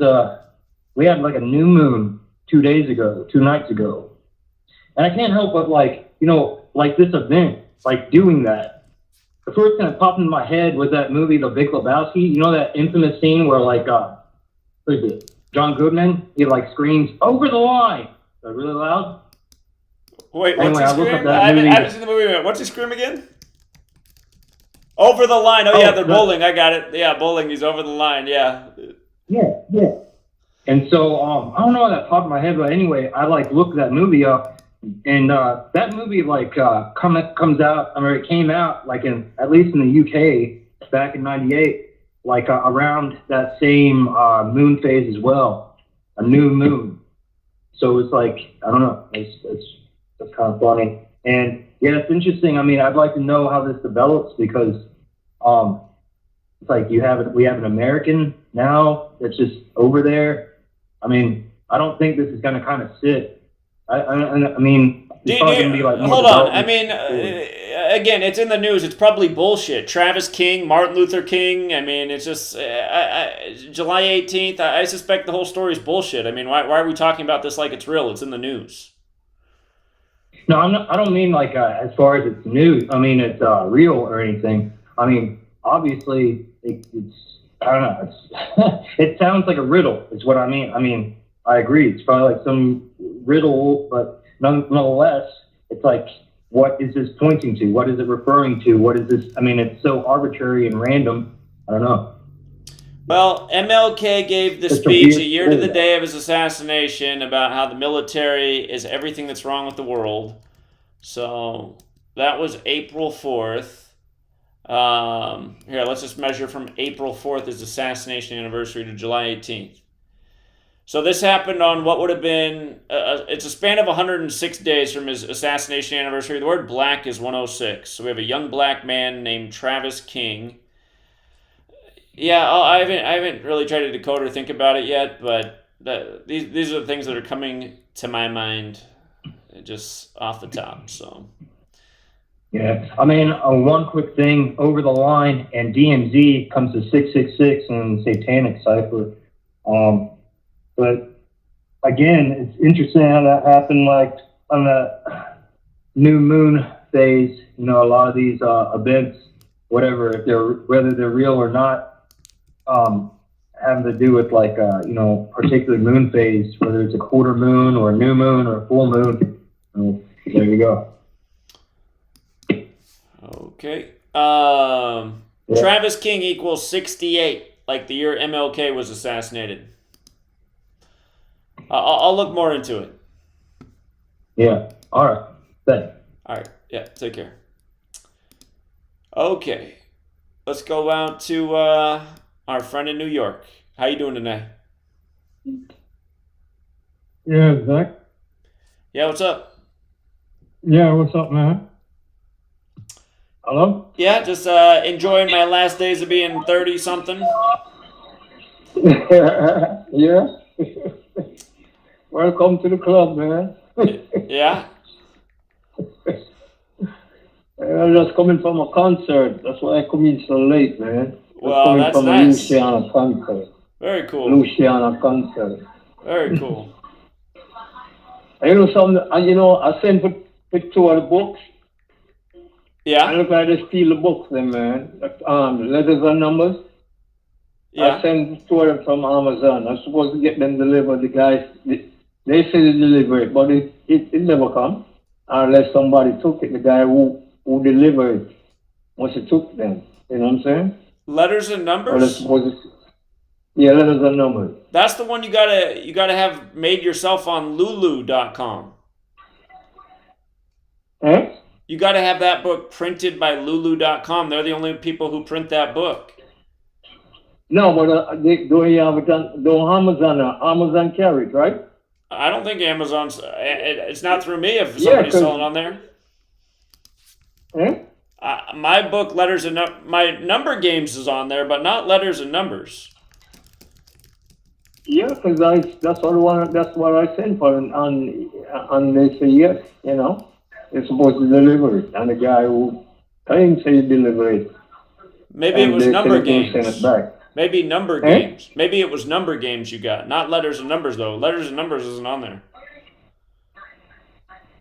Letters and Numbers is a green book, right? Yeah, that's not on Amazon. Yeah? No, it's not on there. Sure. I mean, if you search for that, I gotta check it out because I sent it to my friend and he sent for it. You know what I'm saying? Huh. And it was supposed to deliver, and the guy who delivered him said never get it because it said it's delivered and never get it. So they said they're going to send it back.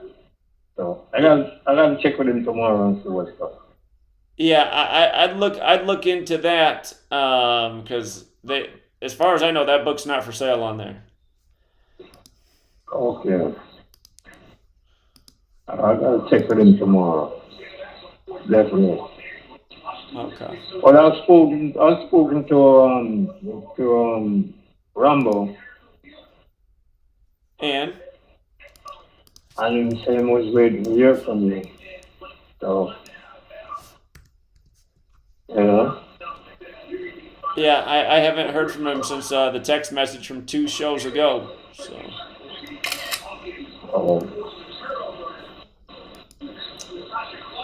All right, friend. Well, let me know about that book. And hey, I'm glad you had some fun at the concert tonight.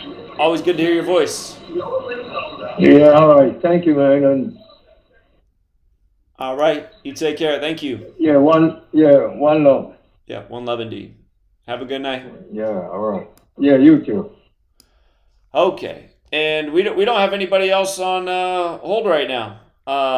So DK, if you want to call in early tonight, the line is open.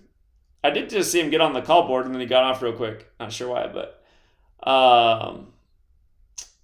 or if anybody else wants to phone in, the line is open. We got over 10 minutes of show left. 213-233-3998.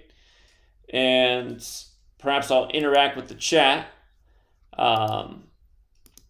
Again, thank you to the donors. We raised $55 tonight. Well, actually 2 pennies short, but almost. Thank you, Animus D. She was out there pounding pavement with us in New York and at the Yale campus last year. Shout out to Cuts One as well, who was also out there with us last year.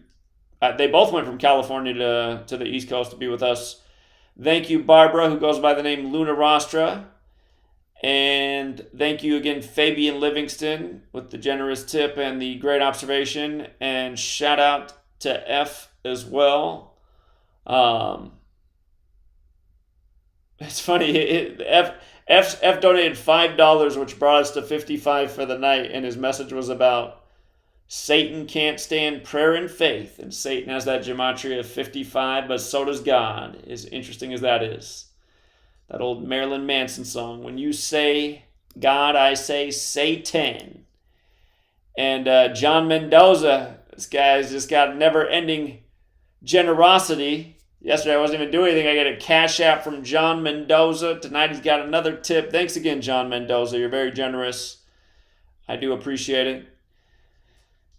BK's loved one chipped in. He says, have you looked into recent Carly Russell case? 20184, like the Jesuit order. Mom's name 201177, also like the Jesuit order. Dad's name 177. Press conference led by Captain Keith Zezkliba. 20184, crazy start. Well, man, I don't need to decode it anymore. Not only did you decode it, you gave me a tip. I appreciate it. But I did not know about the Carly Russell. Reminds me of the Russell Trust there at Skull and Bones, which also has the 201 connection. Never forget that movie came out 201 days from Paul Walker's birthday. But Carly Russell, I will look more into it. I don't know if I'll have any more to decode after your post, though. So thank you very much, BK's loved one.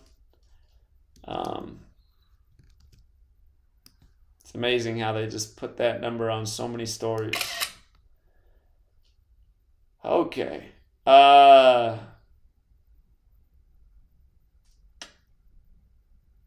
If you're in a tight financial spot, definitely you don't need to donate to me. There's plenty of people in this world who are not, who could be supporting the work, and those are the people that I would expect would help. That Marilyn Manson song is a take on a Queen song, huh? I didn't know that. Okay.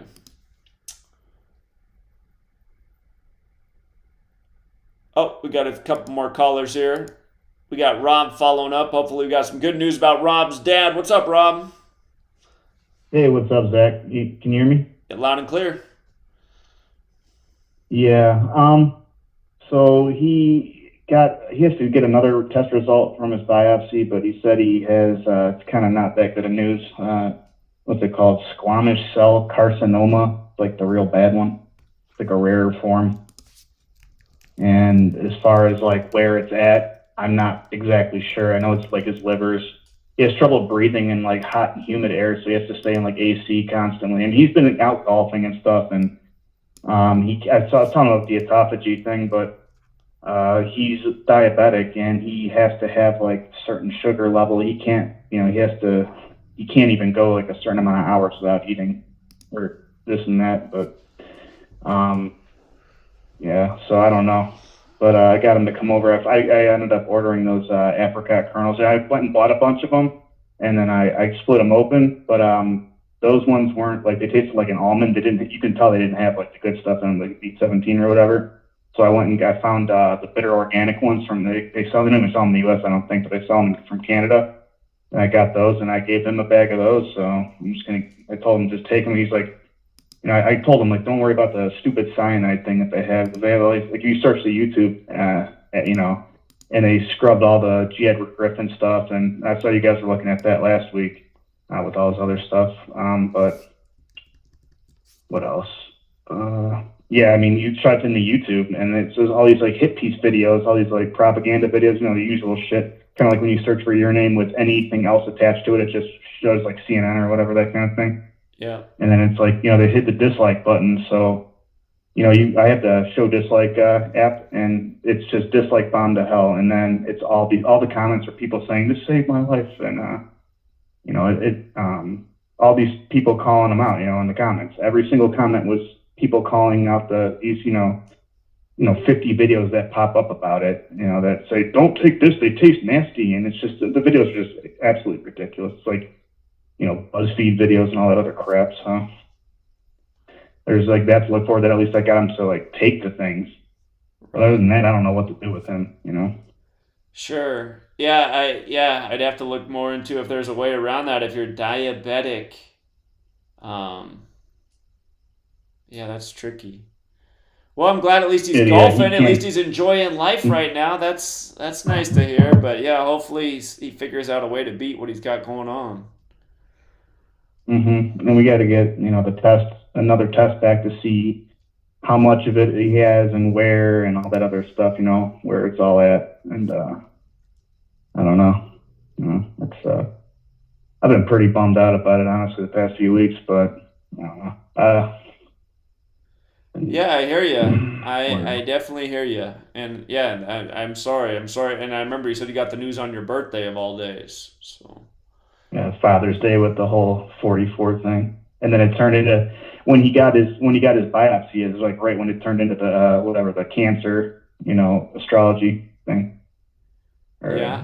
Yeah, very strange. It's like, what the hell? Right. But I mean, he seems to be in good spirits and staying positive and stuff, as long as his brainwashed his girlfriend's like ridiculous. She like is all obsessed with every psyop known to man. You know what I mean? You name it. Like, she thinks Joe Biden's like, she makes posts on Facebook saying, I want to go ride in a Corvette with Joe Biden into the sunset and stuff. Like, you are insane. Like, it's just, you name it. She's all obsessed with the stupid abortion thing, and then, you know, the Democrat, Republican, whatever. Like, dude, get the hell out of here. And then, you know, if you're my dad, he comes over, and then he goes, you could tell he just like regurgitates whatever she tells him, and then I snap him out of it, and then he goes back home, and then like a couple days later comes back, he's doing the same shit over again. It's like, dude. Yeah. Well, it's good to hear that he's in good spirits. I mean, I think that's a big part of overcoming it, staying positive. So. Yeah. No. Another subject with the whole you was talking about that Diablo 4 coming out, or that came out, whatever. I resisted the urge to buy it. I'm a pretty big gamer or whatever, so I played the hell out of D2. But I mean, there's nothing left to do for me in that game, thankfully. So, but I look at my friends list, and it's crazy. There's like at any given time, there's like 50 people I know that are on that game, and I'm like, dude. It's massive. Everyone's trying to tell me to buy it. It's massive. And this, did you see the first season begins tomorrow, the 201st day of the year, and again, it came out 201 days after the Superior General's birthday. And by the way, with 201, they're saying Fed Now is going to go live tomorrow on the 201st day of the year. So do we need to ask who's behind the Fed? I mean, come on, man. Fed Now is going live on 201. Of course it is. What's going live? Fed Now's the new, it's starting out voluntary, but it's the new digital dollar by the Federal Reserve. Oh, Fed Now. Wow. Yeah. That's ridiculous. The same day season 1. I didn't know it was the first, was it July 14th, the 201st day? July 20th, 201st day. Anniversary of the moon landing. Yeah, that's right. I'm thinking June 14th with the flag's birthday, Trump's birthday. Yeah, you told me the July 20th thing a million times. I can't remember. But, that's crazy. Indeed. And Any updates with the verdict on the 9/11 trip? Leaning more towards no.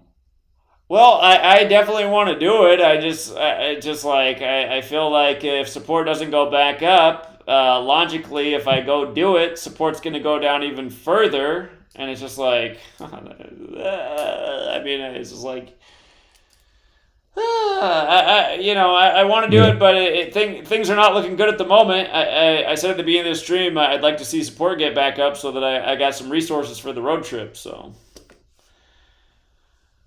we'll see. Yeah. I'm about to start working over at Heinen's, so that's like one of those, union jobs, and it's like a kind of a more of a prestigious job, I guess, in the seafood department. So, I'm not sure if I'm going to even be able to go if I get that job. Sure. I don't know how they're going to be, but one buddy's like, I got the time off to do it and all that. I'm ready to go and shit. I'm like, oh man. So I kind of told him, like, I don't know. So. Yeah. Well, stay strong, Rob, and we'll keep sending your dad positive thoughts, and hopefully he figures out a way to beat what he's got going on. But it is good to hear that he's in high spirits. Yeah, well, I appreciate it, man, and I'm going to stay supporting, for the end of time. So appreciate it, Rob. Rob. Don't worry about me falling off. Thanks, brother. Appreciate it. All right, man. All right. You have a good night. All right. Take care. All right. Take you care. Too. Okay. Sorry to 510-260-803-816. We're running out of show right now. And but do call back next week earlier, and we'll get you on. Again, you guys call in early. Get first in line. Beat those veterans who do it every week. Be back next Wednesday, True Seeker.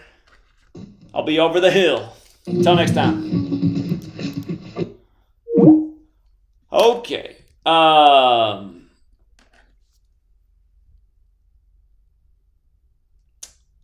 Okay, shout out to Antoine with the big tip on PayPal. I appreciate that. He gave me $40 for my 40th birthday. Very nice of you, Antoine.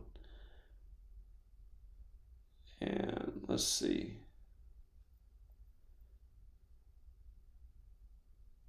17 of 35 suspects out on bond after Don't Poke the Bear. I gotta look into what that is. What's up, DK? Hey, I just got home. I'm packing a bowl, so thank everybody and do all that so I can take a bong hit. I haven't taken one in like 10 hours, so. Okay. Well, we definitely thanked everyone. Shout out to Sarah Sutherland, who also chipped in with a Cash App during the show. Appreciate that, Sarah. And Narina T just chipped in. I'm not sure what currency that is, but thank you very much, Narina T. I appreciate it. Very generous. And we raised $70 in Super Chats tonight, $10 on the Cash App, and then the $40 for the PayPal for the 40th birthday, bringing us to $120, which is, great. Thank you. I mean, that's a lot of money earned during a show. Nothing compared to what these trolls and shills earn on YouTube, but it is very generous. $120 goes a long way at this house. And in terms of gas, it doesn't buy too much gas these days for a road trip, but hey, it gets me part of the way to a big destination. So DK's packing away, and this will be the last DK Stonewood session of my 30s as well. Then I can join him in the 40s club. So. What do you think that means, that they have the designation for the year 40 being over the hill? Then in baseball, they got the 40-40 club. What's the big deal with the number 40, you think? Yeah, that's a good question. I mean, I know some significance, but be over the hill. It could be 50, could be any number. Why 40? Well, the average life expectancy's like mid-late 70s, right? So it's like for a lot of people, it's over halfway of the average life expectancy. Could be something like that. Oh, right. Like life expectancy is like 79. So once you're 40, you're like 1 year over the hill, and now you're on the downhill. Right. something like that. Could be.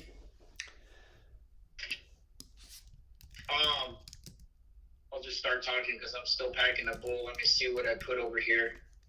Oh, the first thing I can say is, so right now you were just talking about the Gilgo Beach, and then what they caught him on a river or something, right? It's all water stuff. Right. Is that what you were getting at? That it's all based on water, and it's during the water sign and all that. And so I don't know how many people were allegedly dead, but so I got Gilgo Beach. So Gilgo, like Gilgamesh, which is another, water ritual where a bunch of people died and they turned the whole world supposedly into a beach, or most of the world anyway. I don't know where they got that name Gilgo. That almost sounds like you're trying to make some funny name out of nowhere, Sure.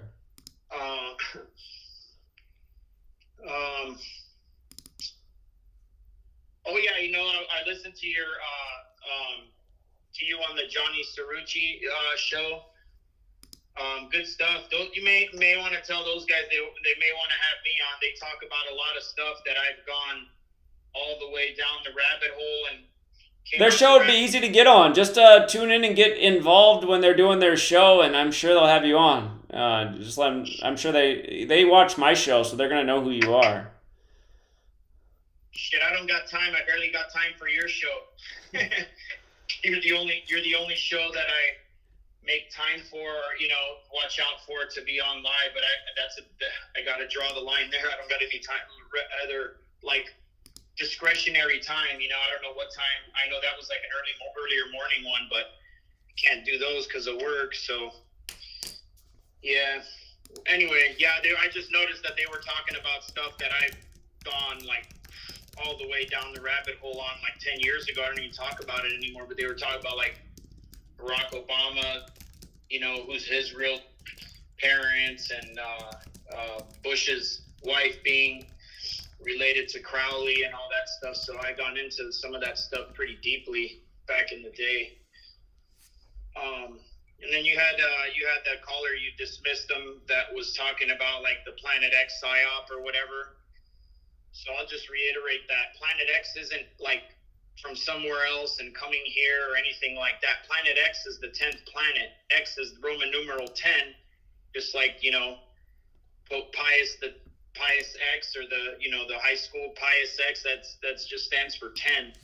So we have a planet that's outside of Pluto that's kind of on an ecliptic like the moon is, so it's not like on the orbital plane. So you would need to know like exact coordinates to look at it through your, home telescope and such. But that's allegedly there was a huge rebellion on Planet X a long time ago, where the same, extraterrestrial Illuminati faction that's controlling, Earth as an energy farm was doing the same thing on Planet X, which was a smaller planet with a much smaller population, and the population was like more apt to, they were just more awake and more apt to rebel. So allegedly they have already freed themselves from this control structure that we have still here on Earth. So they've been going around with these Planet X psyops for, probably 20 years. So nothing's coming here, nothing's going from here. Everything that's here has always been here. None of the planets have ever switched places. None of the planets chipped off a piece and created another. All that is absolute liquid diarrhea psyops. And if you have any logic in your head, you'll realize that it's totally impossible for a piece of a planet to chip off and become its moon or become another planet or anything like that. If you realize the size of these things, I mean, in the big picture, yeah, the Earth and, all the planets are small compared to stars and all that. But in general, compared to like how big we are, these things are, they're huge. It's almost unimaginable how big it is. That's why it looks flat. It's so big it looks flat. That's how big it is. We're not big enough or far away enough to be able to judge it.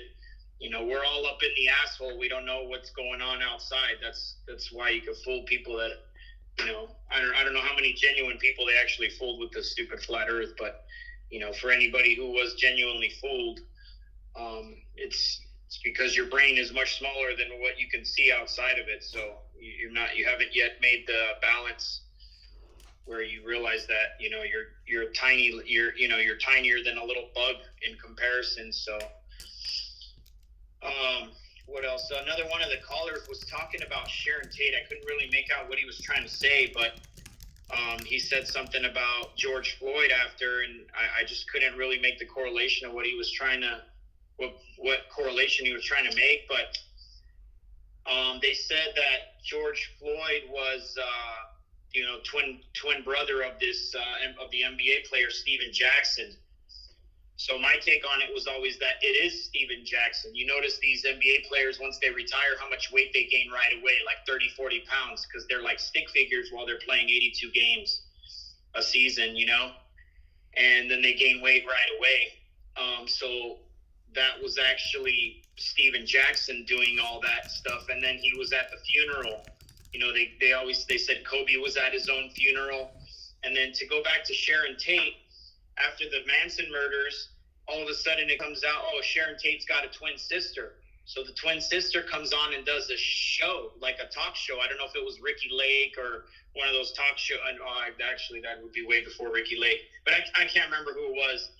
It's before my time, too. But, she came on some talk show it's Sharon Tate on the talk show as her twin sister, talking about, so they do that to mock us on purpose, like how stupid we are, that they just claim this person, huge, basically worldwide psyop, if not just American psyop of the Manson murders. And then you got the girl who was the main one who got killed, a couple weeks later on a talk show, playing somebody, just like, look at how dumb these fuckers are, we'll put the same person in there and just tell them that on TV that they're playing the sister, and they'll just buy it. So I think that's what they've been doing to us for quite some time already, especially now with the way, when we have all these video cameras and, everybody's got a phone you can watch video on and such. So back then, now they may not have done something like that, but back then, sure, why not? They got like 3 or 4 Trumps. If you really look at them close, you're like, well, this is obviously not the same person. This guy's 30, 40 pounds heavier. You could say this guy's got way more wrinkles on his face, while this guy's face looks all puffed out. Like maybe they filled him with fillers and all that stuff to look more like Trump. One of the guys got like multiple color skins, they're having trouble matching the skin tones. And then, one of the guys a little bit shorter, but it was known that there was like definitely 2 Hillary Clintons that were walking around. She'd walk into a building and 2 hours later she comes out like 30 pounds lighter. I mean, it's just impossible, So, I mean, they've been doing this for years. These body doubles and people playing themselves and all this stuff is just part of the show. Another thing that I've heard you say a lot of times about the Catholic, the Jesuits are a Catholic and Jewish alliance, and this is another thing. They're just like pretending they're not Catholic, nor are they Jewish. They're just pretending to be both things to create the dialectic, like there's any difference. Just like Republican, Democrat. They've done this all throughout history.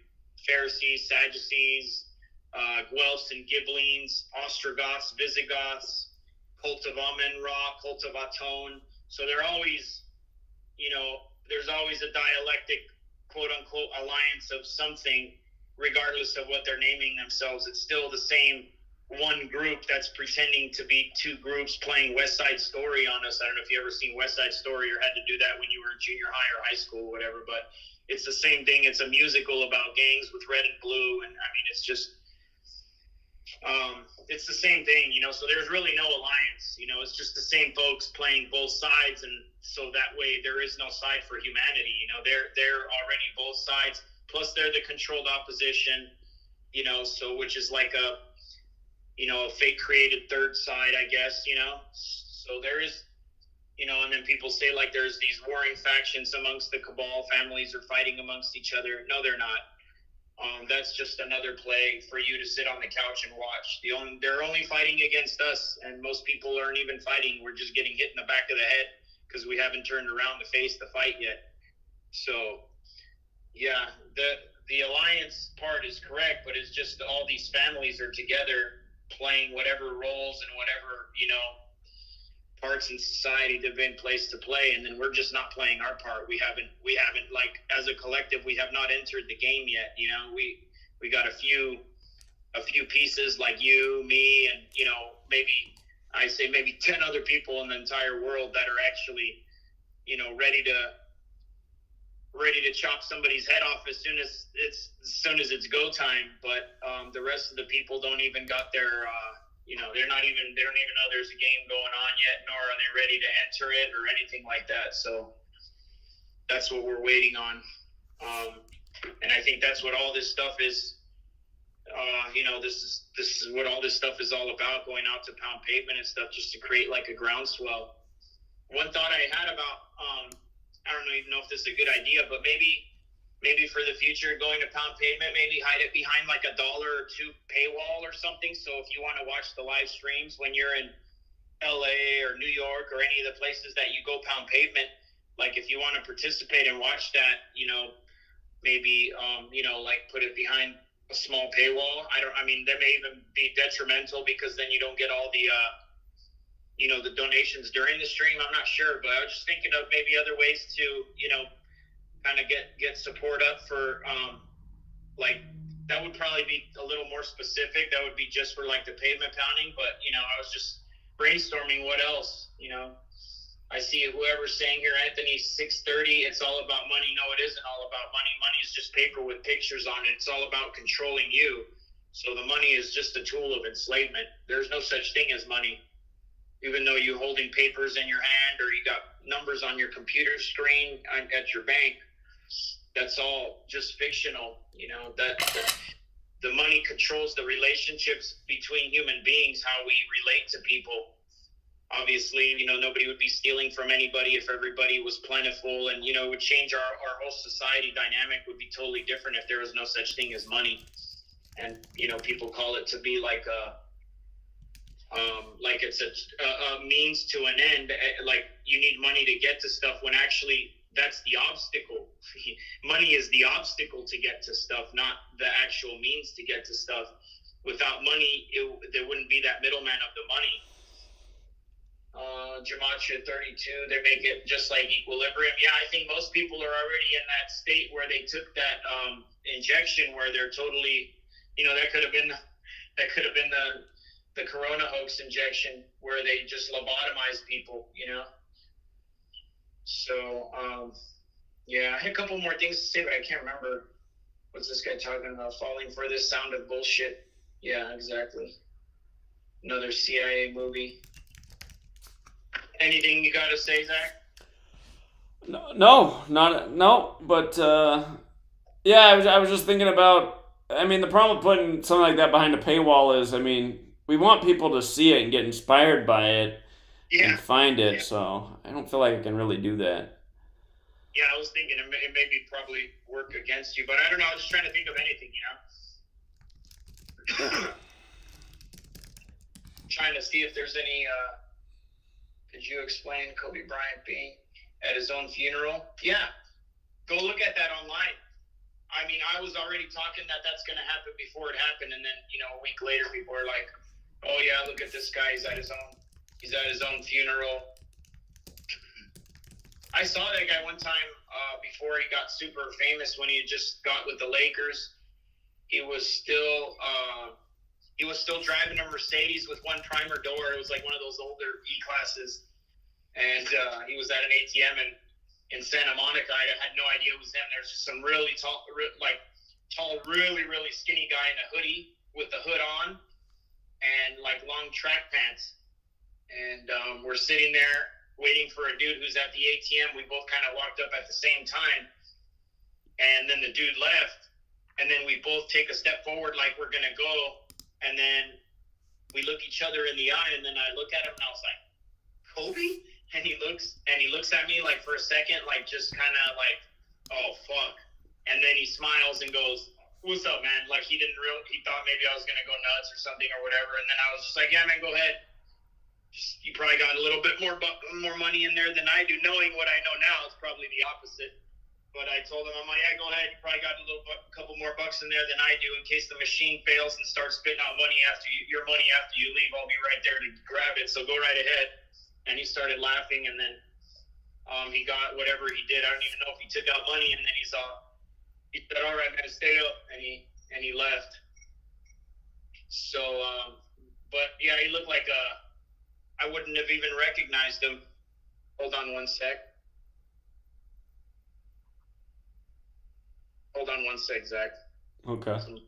He's trying to call me on the back end.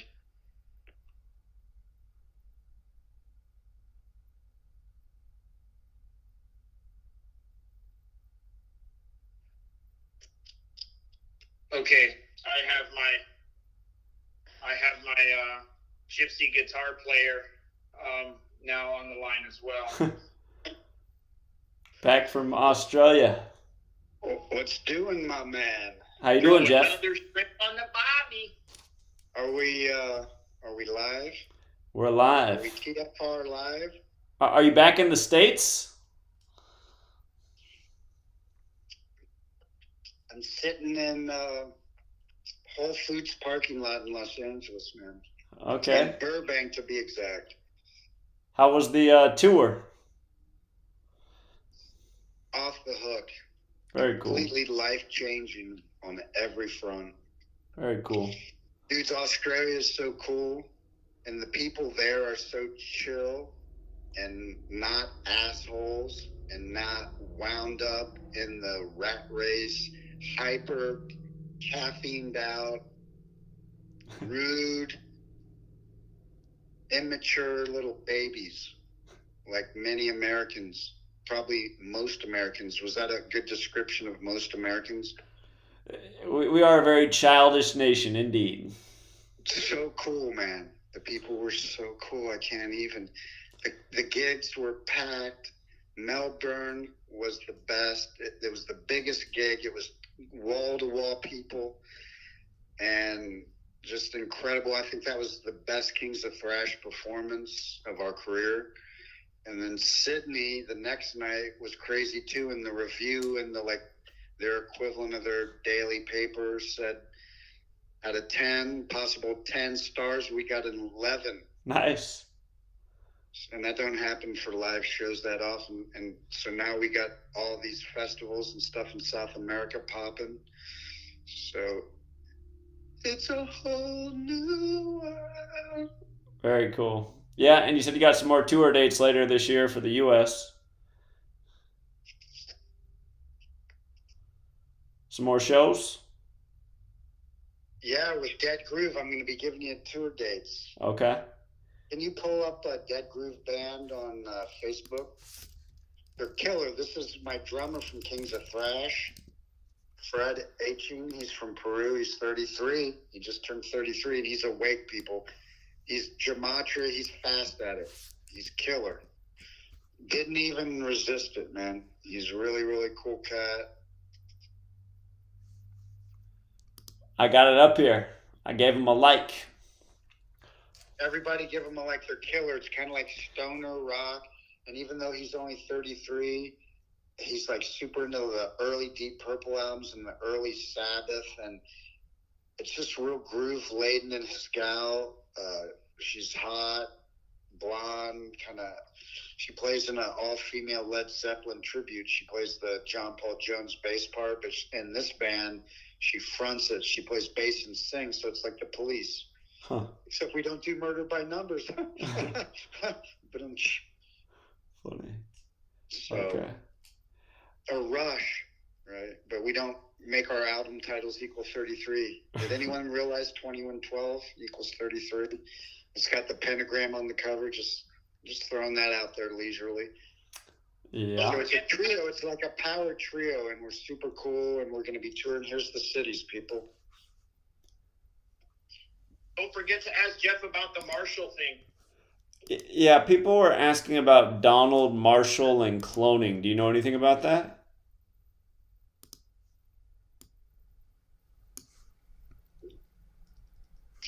Say again?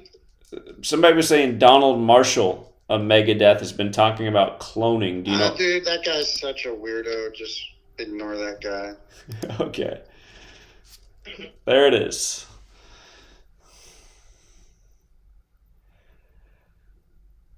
I guess you had some Gematria people at the Melbourne show, Jeff. They're talking about it on the chat. So, we had some what? We had some Gematria people at the Melbourne show. They're talking about it in the chat right now. I don't know about Melbourne, maybe, but for sure in Canberra, the first city, guy totally watches your channel. I know because he talks to me on Facebook all the time. He was there. Very cool. That's awesome. So definitely Gematria was in the house. That is awesome.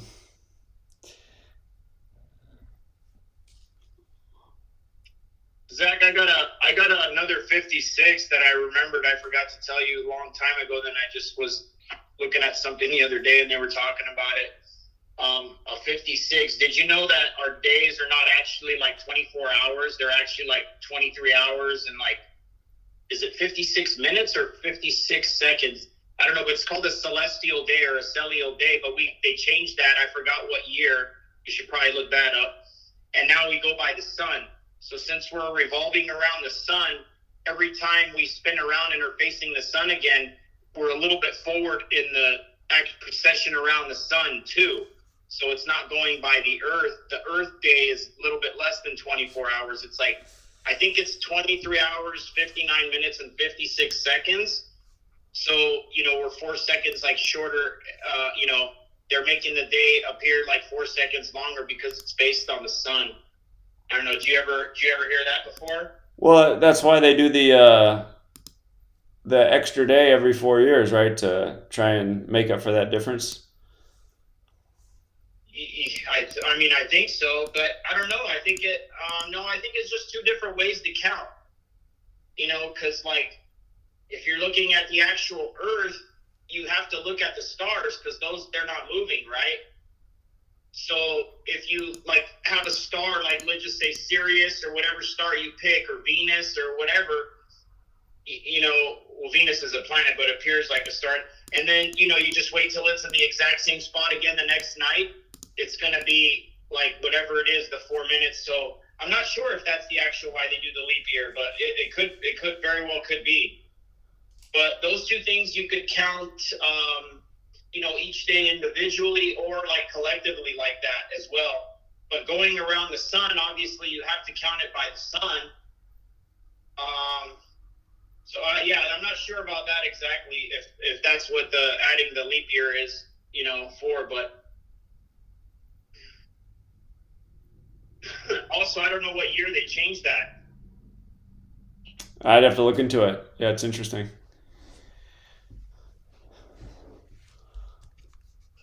Brother Sai, this dude is way off. Really? What am I way off about? You could go look that stuff up. Well, Brother Sai is Brother Sai up, right? Maybe that's why they call it the Cy Young Award, right? The Cy Young Award. Yeah. What else you got, Jeff? I'll just keep talking for a minute. My buddy's flight's delayed and I'm having to deal with him. So hold on. I'll be right with you. Sounds like he's got to pick somebody up at the airport. You see this new movie, Zach, coming out about AI called Creator? No. Yeah, pull that one up. Let's see. What's the date on that one? Let's see. Saw that at the gym last night. I think it's another Samuel L. Jackson one. But, a movie about AI calling it Creator. Obvious play there. Post-apocalyptic thriller involving a future impacted by a war between humans and AI. Comes out September 29th, 929, like the 929 chapters in the Old Testament. In Jewish Gematria, United States of America is 929. Gematria 32. Yeah, we already talked about that sound of bullshit. Right when that came out, like 4th of July, I think probably not the 4th because I was screwing around on the 4th, but like on the 5th, I was probably already posting about that. You could check on my social media, called all those people out. Just total funded by, like, put out by Fox and funded by, I mean, it's just like a joke. It came from the same grab bag as Venom in the Water and countless other ones. I already forgot all their names. Those are all garbage.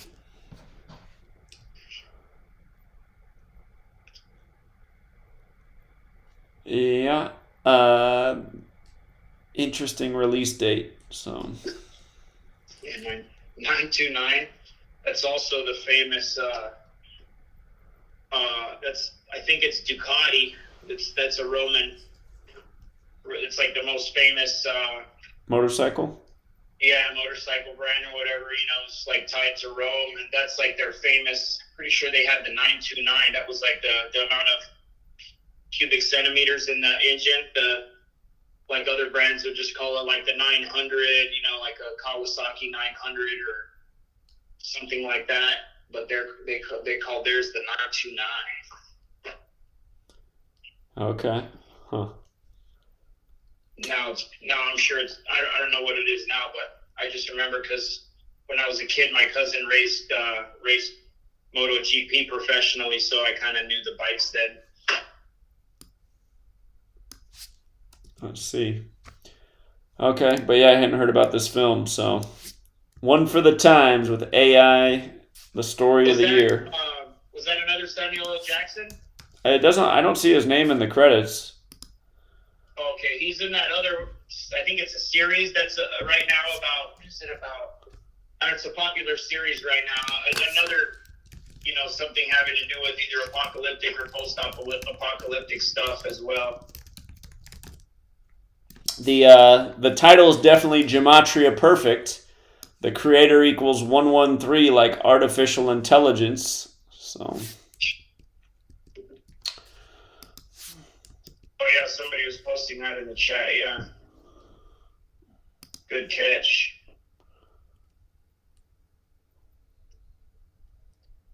All right, I'm back with you, dudes. Sorry about that. That's okay. A lot of stuff to come home to, but it was a great tour. Met some great people. A special one in particular. Nice. Just saying, right, DK? Just sail. I said, just saying. Oh, just sail. Good one, man. Good on you. That was fast. Yeah. He's got a good wit on him, man.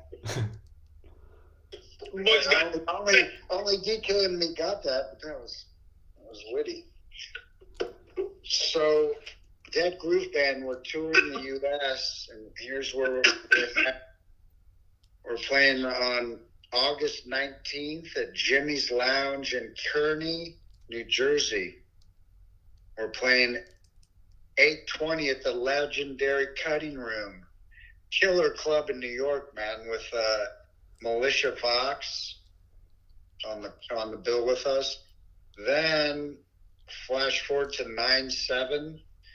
We're playing the Blues Bar, and that's spelled BLOOZE in Phoenix, Arizona. We're playing Leatherheads in Draper, Utah on 9/9. With all there's going to be a lot of wacky Mormons at that gig, Draper, Utah. 9/10, the Blackbird Bar, Cedar City, Utah. Then 9:30, Mystic Theater in Petaluma, California with Zepparella, the all-female Zeppelin tribute again. We've done a show with them that was magical before. And 10/5 at the Tiki Bar in Costa Mesa. And 11, I think so far, that's the one that are for sure. Yeah, those are the ones. Very cool, yeah. A lot of new dates. Glad to hear that. There's a couple more dates, but I don't know because they have another guitarist you may see on the posters and in the videos he's from Peru, where my Kings of Thrash drummer Fred's from Peru, and This guy's a judge on The Voice, the TV show The Voice in Peru, because every country has their own version. Plus, he's having a hardship with getting his green card and passport and stuff, so that's why I filled in 2 gigs in running. So as long as he's down there, I'll be jamming with him up here. Check them out, Dead Groove Band on YouTube. They got some killer music videos already. Really cool. Okay. If you dig like stoner rock, early Deep Purple, Sabbathy, groovy, driving music, Dead Groove Band, people. Awesome. Hope to meet some more truth seekers out on the road. Yeah. I'm always happy to hear when somebody comes out from the community to support the show. So, very cool. It's happened several times, so that's good news. Okay, we'll be sure to post those dates again. But the first date you gave us was August 19th in New Jersey, right? Mm-hmm. Yeah. Okay. Yeah, we'll be sure to share the dates many times. And let me look now. Let me refer to my notes.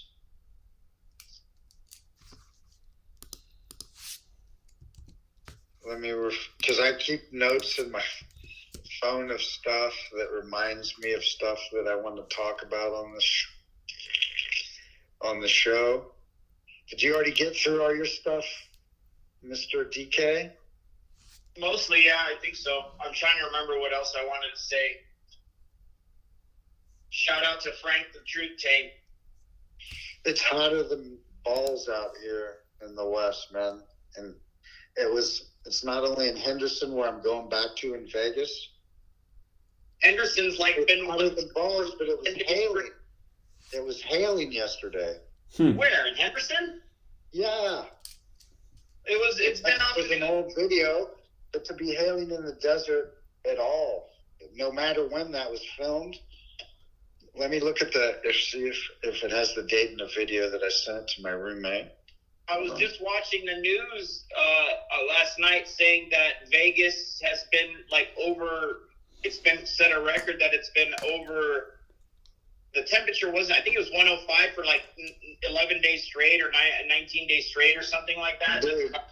Dude, that ain't nothing. Are you ready? I screen capped that video. It says it's 114 and hailing in Henderson. Huh. Las Vegas locally. There's a page on Facebook, Las Vegas locally. If you want to see the video, it looks just like my house where I live. It's hailing in the desert, people. How is it hailing? But there's no weather modification happening. There's no weather modification happening whatsoever. Just remember that. Keep that in mind. Right. I don't even know how they could do that. How could you possibly make it hail at 114 degrees? But yet it's happening. You think they got one of those snowblower things up there or something? Because think about that, Zach. What we're saying, they're just messing with people at this point. Let's make it they're just laughing. They're in the meeting room. They're just let's make it 114 and hail in Henderson, Nevada. Yeah, that is strange. That's super nonsensical. Yeah, I don't get that at all. That's very, very peculiar. I'm trying to even think in my head right now how you could possibly achieve that with whatever, let's just say you had all technology at your disposal. How would you go about doing that anyways? And this video isn't on a truth page. It's just on the lost, every city has their little local pages. And that's that. I just sent it to you, DK, if you want to go watch the video. I'm sure it's easy to find since it was yesterday on that page. It's called Las Vegas Locally on Facebook is the page where the video appears. The only thing that would withstand that type of heat would maybe be dry ice. Dry ice how would you rain down dry ice on people unless you had I guess you could concoct some kind of chemistry thing in the clouds up there, whatever the components of exactly to make dry ice and then hit it with something and then have it drop down. That's a trip. Here's another one. I forgot to tell you guys, Kings of Thrash back at the Whiskey on December 15th, and we're playing in San Pedro on the 14th, and we're playing, I think, Sacramento too, Kings of Thrash, so there's more days. San Pedro, what about San Pedro? Where Kings of Thrash is playing there. No shit, that's the town I grew up in. So what venue can have you guys here? There's nothing there. What's the name of the venue there?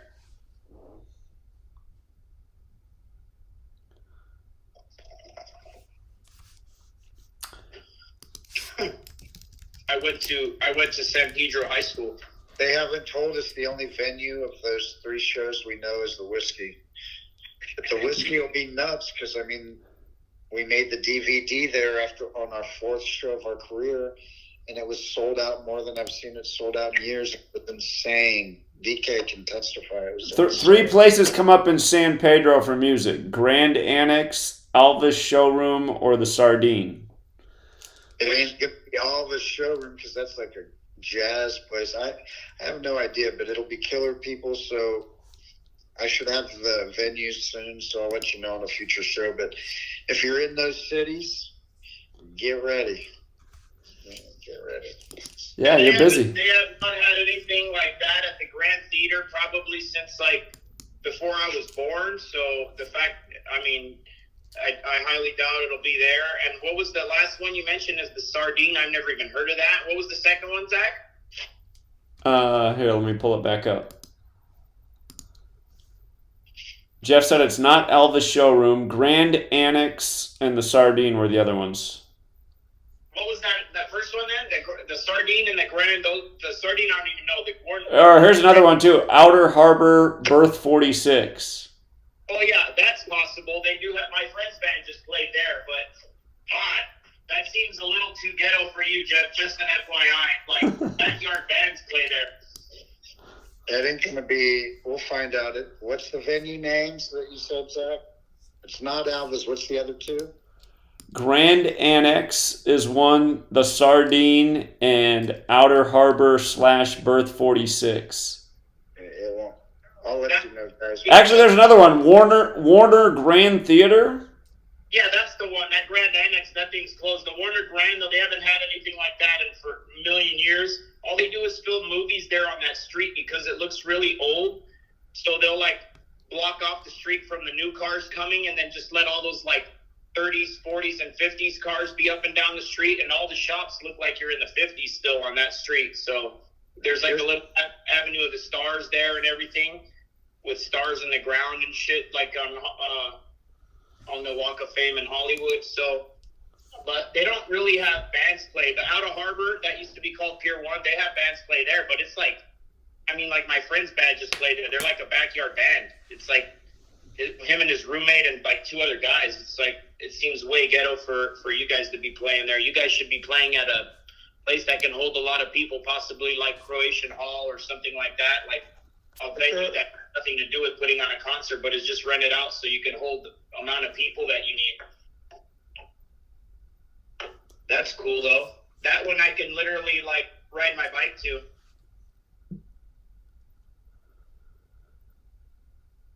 Yeah.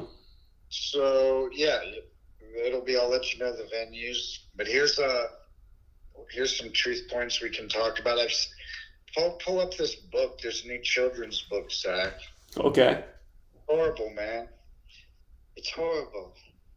Oh, you know what? You know what? Before I forget, Jeff, I'm gonna tell Zach what you said. He's like, when Jeff has the next show at the Whiskey, he's like, can you imagine just Zach on the speaker outside of the Whiskey, spitting before the concert and stuff? I'm like, that's a great idea.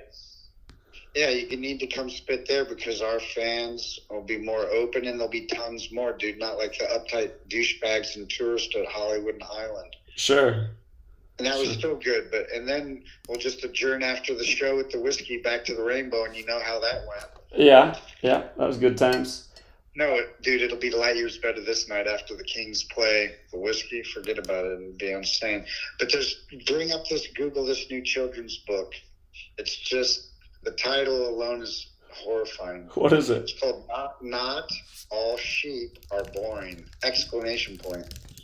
Okay. Not all sheep are boring. Okay. Here we go. Doesn't that look that's not what you want to tell a kid, man, right? Yeah, what's it about? Sheep are boring. Because they're ignorant. We know that. We know this. Sure. It looks like it's something about like counting sheep, like when you go to sleep. Let's see. Unbroken, I've never heard of Uniclad. What are you talking about? It's a YouTube channel? Huh? I'm just answering a question from the chat. Oh.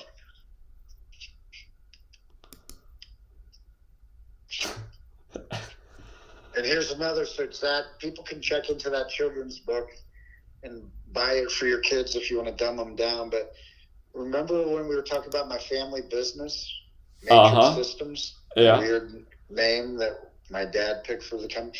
Go to their website because DK noticed how weird the new owners.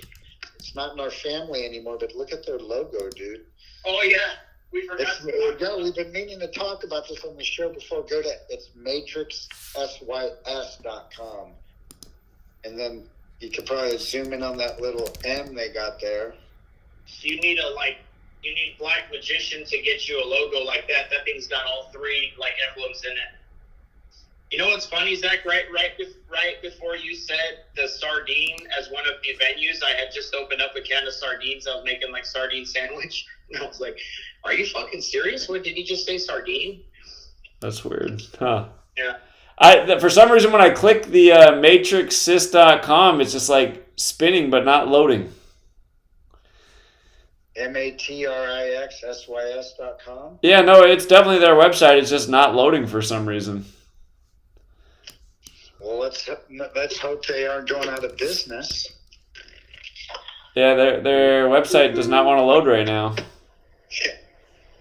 We can't the website? Shit. Yes, it's the right one. It just won't load. But you can see their logo small here on the Google page. See if I can zoom it in somehow. Hold on, Zach. If I text it to you, Zach, can you share it somehow?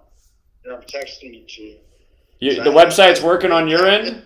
I never paid attention to it till DK, because we had a different logo, totally different when our family owned it. And since it wasn't in our family anymore, I didn't pay any attention. But here, I'm just texting it to your cell, and it looks like it's that M, that little weird M there. Oh, I don't even see it up yet, but now I remember. It's got a pyramid, a cube, and the M all in one logo. Here, I can just get it up just by looking at their Google. Yeah, it's the same thing Jeff sent me. Yeah. Very interesting. Got the Saturn cube and the Gmail logo, the M, and then the pyramid. They're all like highlighted in a different color to let you know that they know that you know. Right. I don't know who the new owners are. I was way long out of the company by years. Yeah. So who knows what went down with that sale with my brother and the douchebaggery that happened there. Yeah, too bad it ended that way. If anyone has ever called into TFR whilst walking into a Whole Foods, but that's what I'm doing. Whole Foods, that's where I saw that guy that had the car in Venice Beach that had Truth Seeker written all over it. Was that in a Whole Foods parking lot? Yeah, it was. We call it Whole Paycheck out here. Yeah, indeed. People think that place is Whole Paycheck, man. That's like the cheapest store that I shop at. Try like Erewhon. That's like, dude, Whole Paycheck for like 2 items. It's insane. If you get out of there under $100, you didn't buy shit. Like every time I go there, I have like a few things like 120, 130. It's just insane. Yeah. Whole Foods to me is like totally reasonable. They're plus they don't have nearly as much as what they used to have before they were Amazon. They used to have all those sweet ass apples from Washington, like a couple brands of GMO apples and like maybe 4 different kinds from Washington. Just like where'd all the apples go that they used to have from when I was a kid? Where'd all those disappear to? You know, and we got all these GMO like Cosmic Crisp and all these ones. Yeah, that apple's taken over. Cosmic Crisp. CC. The food, dude, let's talk about that. The food from when we were children in America, it tastes like shit now. Yeah, like or doesn't have flavor. Like oranges, sometimes you're like, first of all, anyone drinking Minute Maid or Tropicana, especially what's the... Sunkist? No, Simply Fresh has cancer-causing shit in it. Plus, they serve it to you in plastic containers. Just tastes like ass. But just like even the watermelon in America, I remember how killer in the 70s. I'd look forward to coming home from school, and the watermelon was just amazing. Right? I went to Australia, and I like asparagus. But in America, it's really bitter. I had the first night we got to the hotel, and this is in the hotel in Sydney, in a pub. They brought me this asparagus, like, on top of this cream feta. I ended up eating it 2 more times, man. It was... Much better, huh? Most tender, sweetest. You know, asparagus in America, it's hard to bite through. I don't know what's doing, but we know they definitely don't accept any of our GMO shit in other countries. Yeah, we got some of the crappiest food. That's no joke. Especially if you go to that farm that has a lot of farming going on, then you notice it big time. You go to like some of these South America, Mexico, or even just like if you go to Hawaii, you start tasting the fruits and vegetables there. You're like, wait a minute. What the hell's going on here? This tastes absolutely nothing like the same thing that you can buy in LA. What's going on? You definitely notice it what part of the country you live in. When I lived in Jersey, man, the produce was shit there. Yeah. Like, yeah. No matter what grocery, I'm like, what is up with the produce on this side of the country? They just give them the worst. New York. I'm wondering if they ship the worst. Just the worst ship to the worst, most economically depressed cities.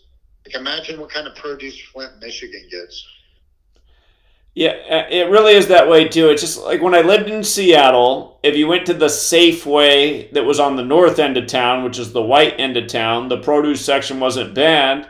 But if you go down to the south end, which is where I taught, which is the black area, their produce section was, I mean, it was just like all the spoiled produce. I mean, just everything looked gross. It's like, look at this. Look how bad the produce is in this neighborhood at the Safeway. And I mean, the stores are 5 miles apart, but it's just totally different neighborhoods. The other thing I notice about a lot of fruits and vegetables these days is, like, if you get fruit in the store and it's not ripe, by the time it's ripe, it's all moldy. And it's just like, it didn't used to be this way, but it's just... Yeah, something is definitely off, so. Yeah, they're picking the stuff before it's ready to be picked, and then they gas it to like ripen it and such. So it just, when it does ripen, it ripens way too fast and like unnaturally, and it just goes bad. Yeah, there's just mold all over the place. Like we bought 3 peaches the other day. They were rock hard, and before they even softened up, they had mold all over all 3 of them. I was just like, come on. Isn't that nuts? You get the food home and it molds so fast. But how to depopulate the earth, make healthy food so expensive that the lower class will be forced to eat poison. Yeah.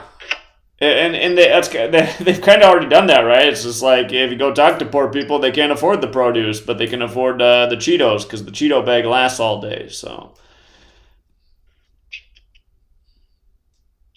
Oh man, Cheetos are good sometimes though. Shit. Yeah. I used to have to use the Flamin' Red Hot Cheetos as a bribery for this after school session for kids who couldn't perform. They would perform for hot Cheetos. It was sad. It was the golden ticket to get them to pay attention. So.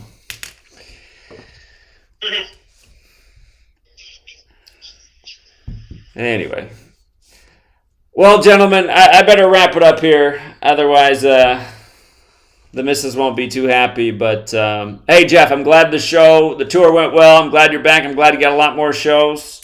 And one of these days when I'm in town and you're playing, I'll have to come out myself. So. Yeah, man, the whiskey, dude. Bring it. Okay. Yeah, and thanks as always, DK. I always appreciate the thoughts and ideas you put out here. Thank you. Thanks for taking the call. Of course. All right, gentlemen. Eating and taking bongos, kind of just like what you were doing in the beginning of the show. Sure. All right, you guys. Have a good rest of your evening. All right, Zach. Talk soon. All right. Take care. All right.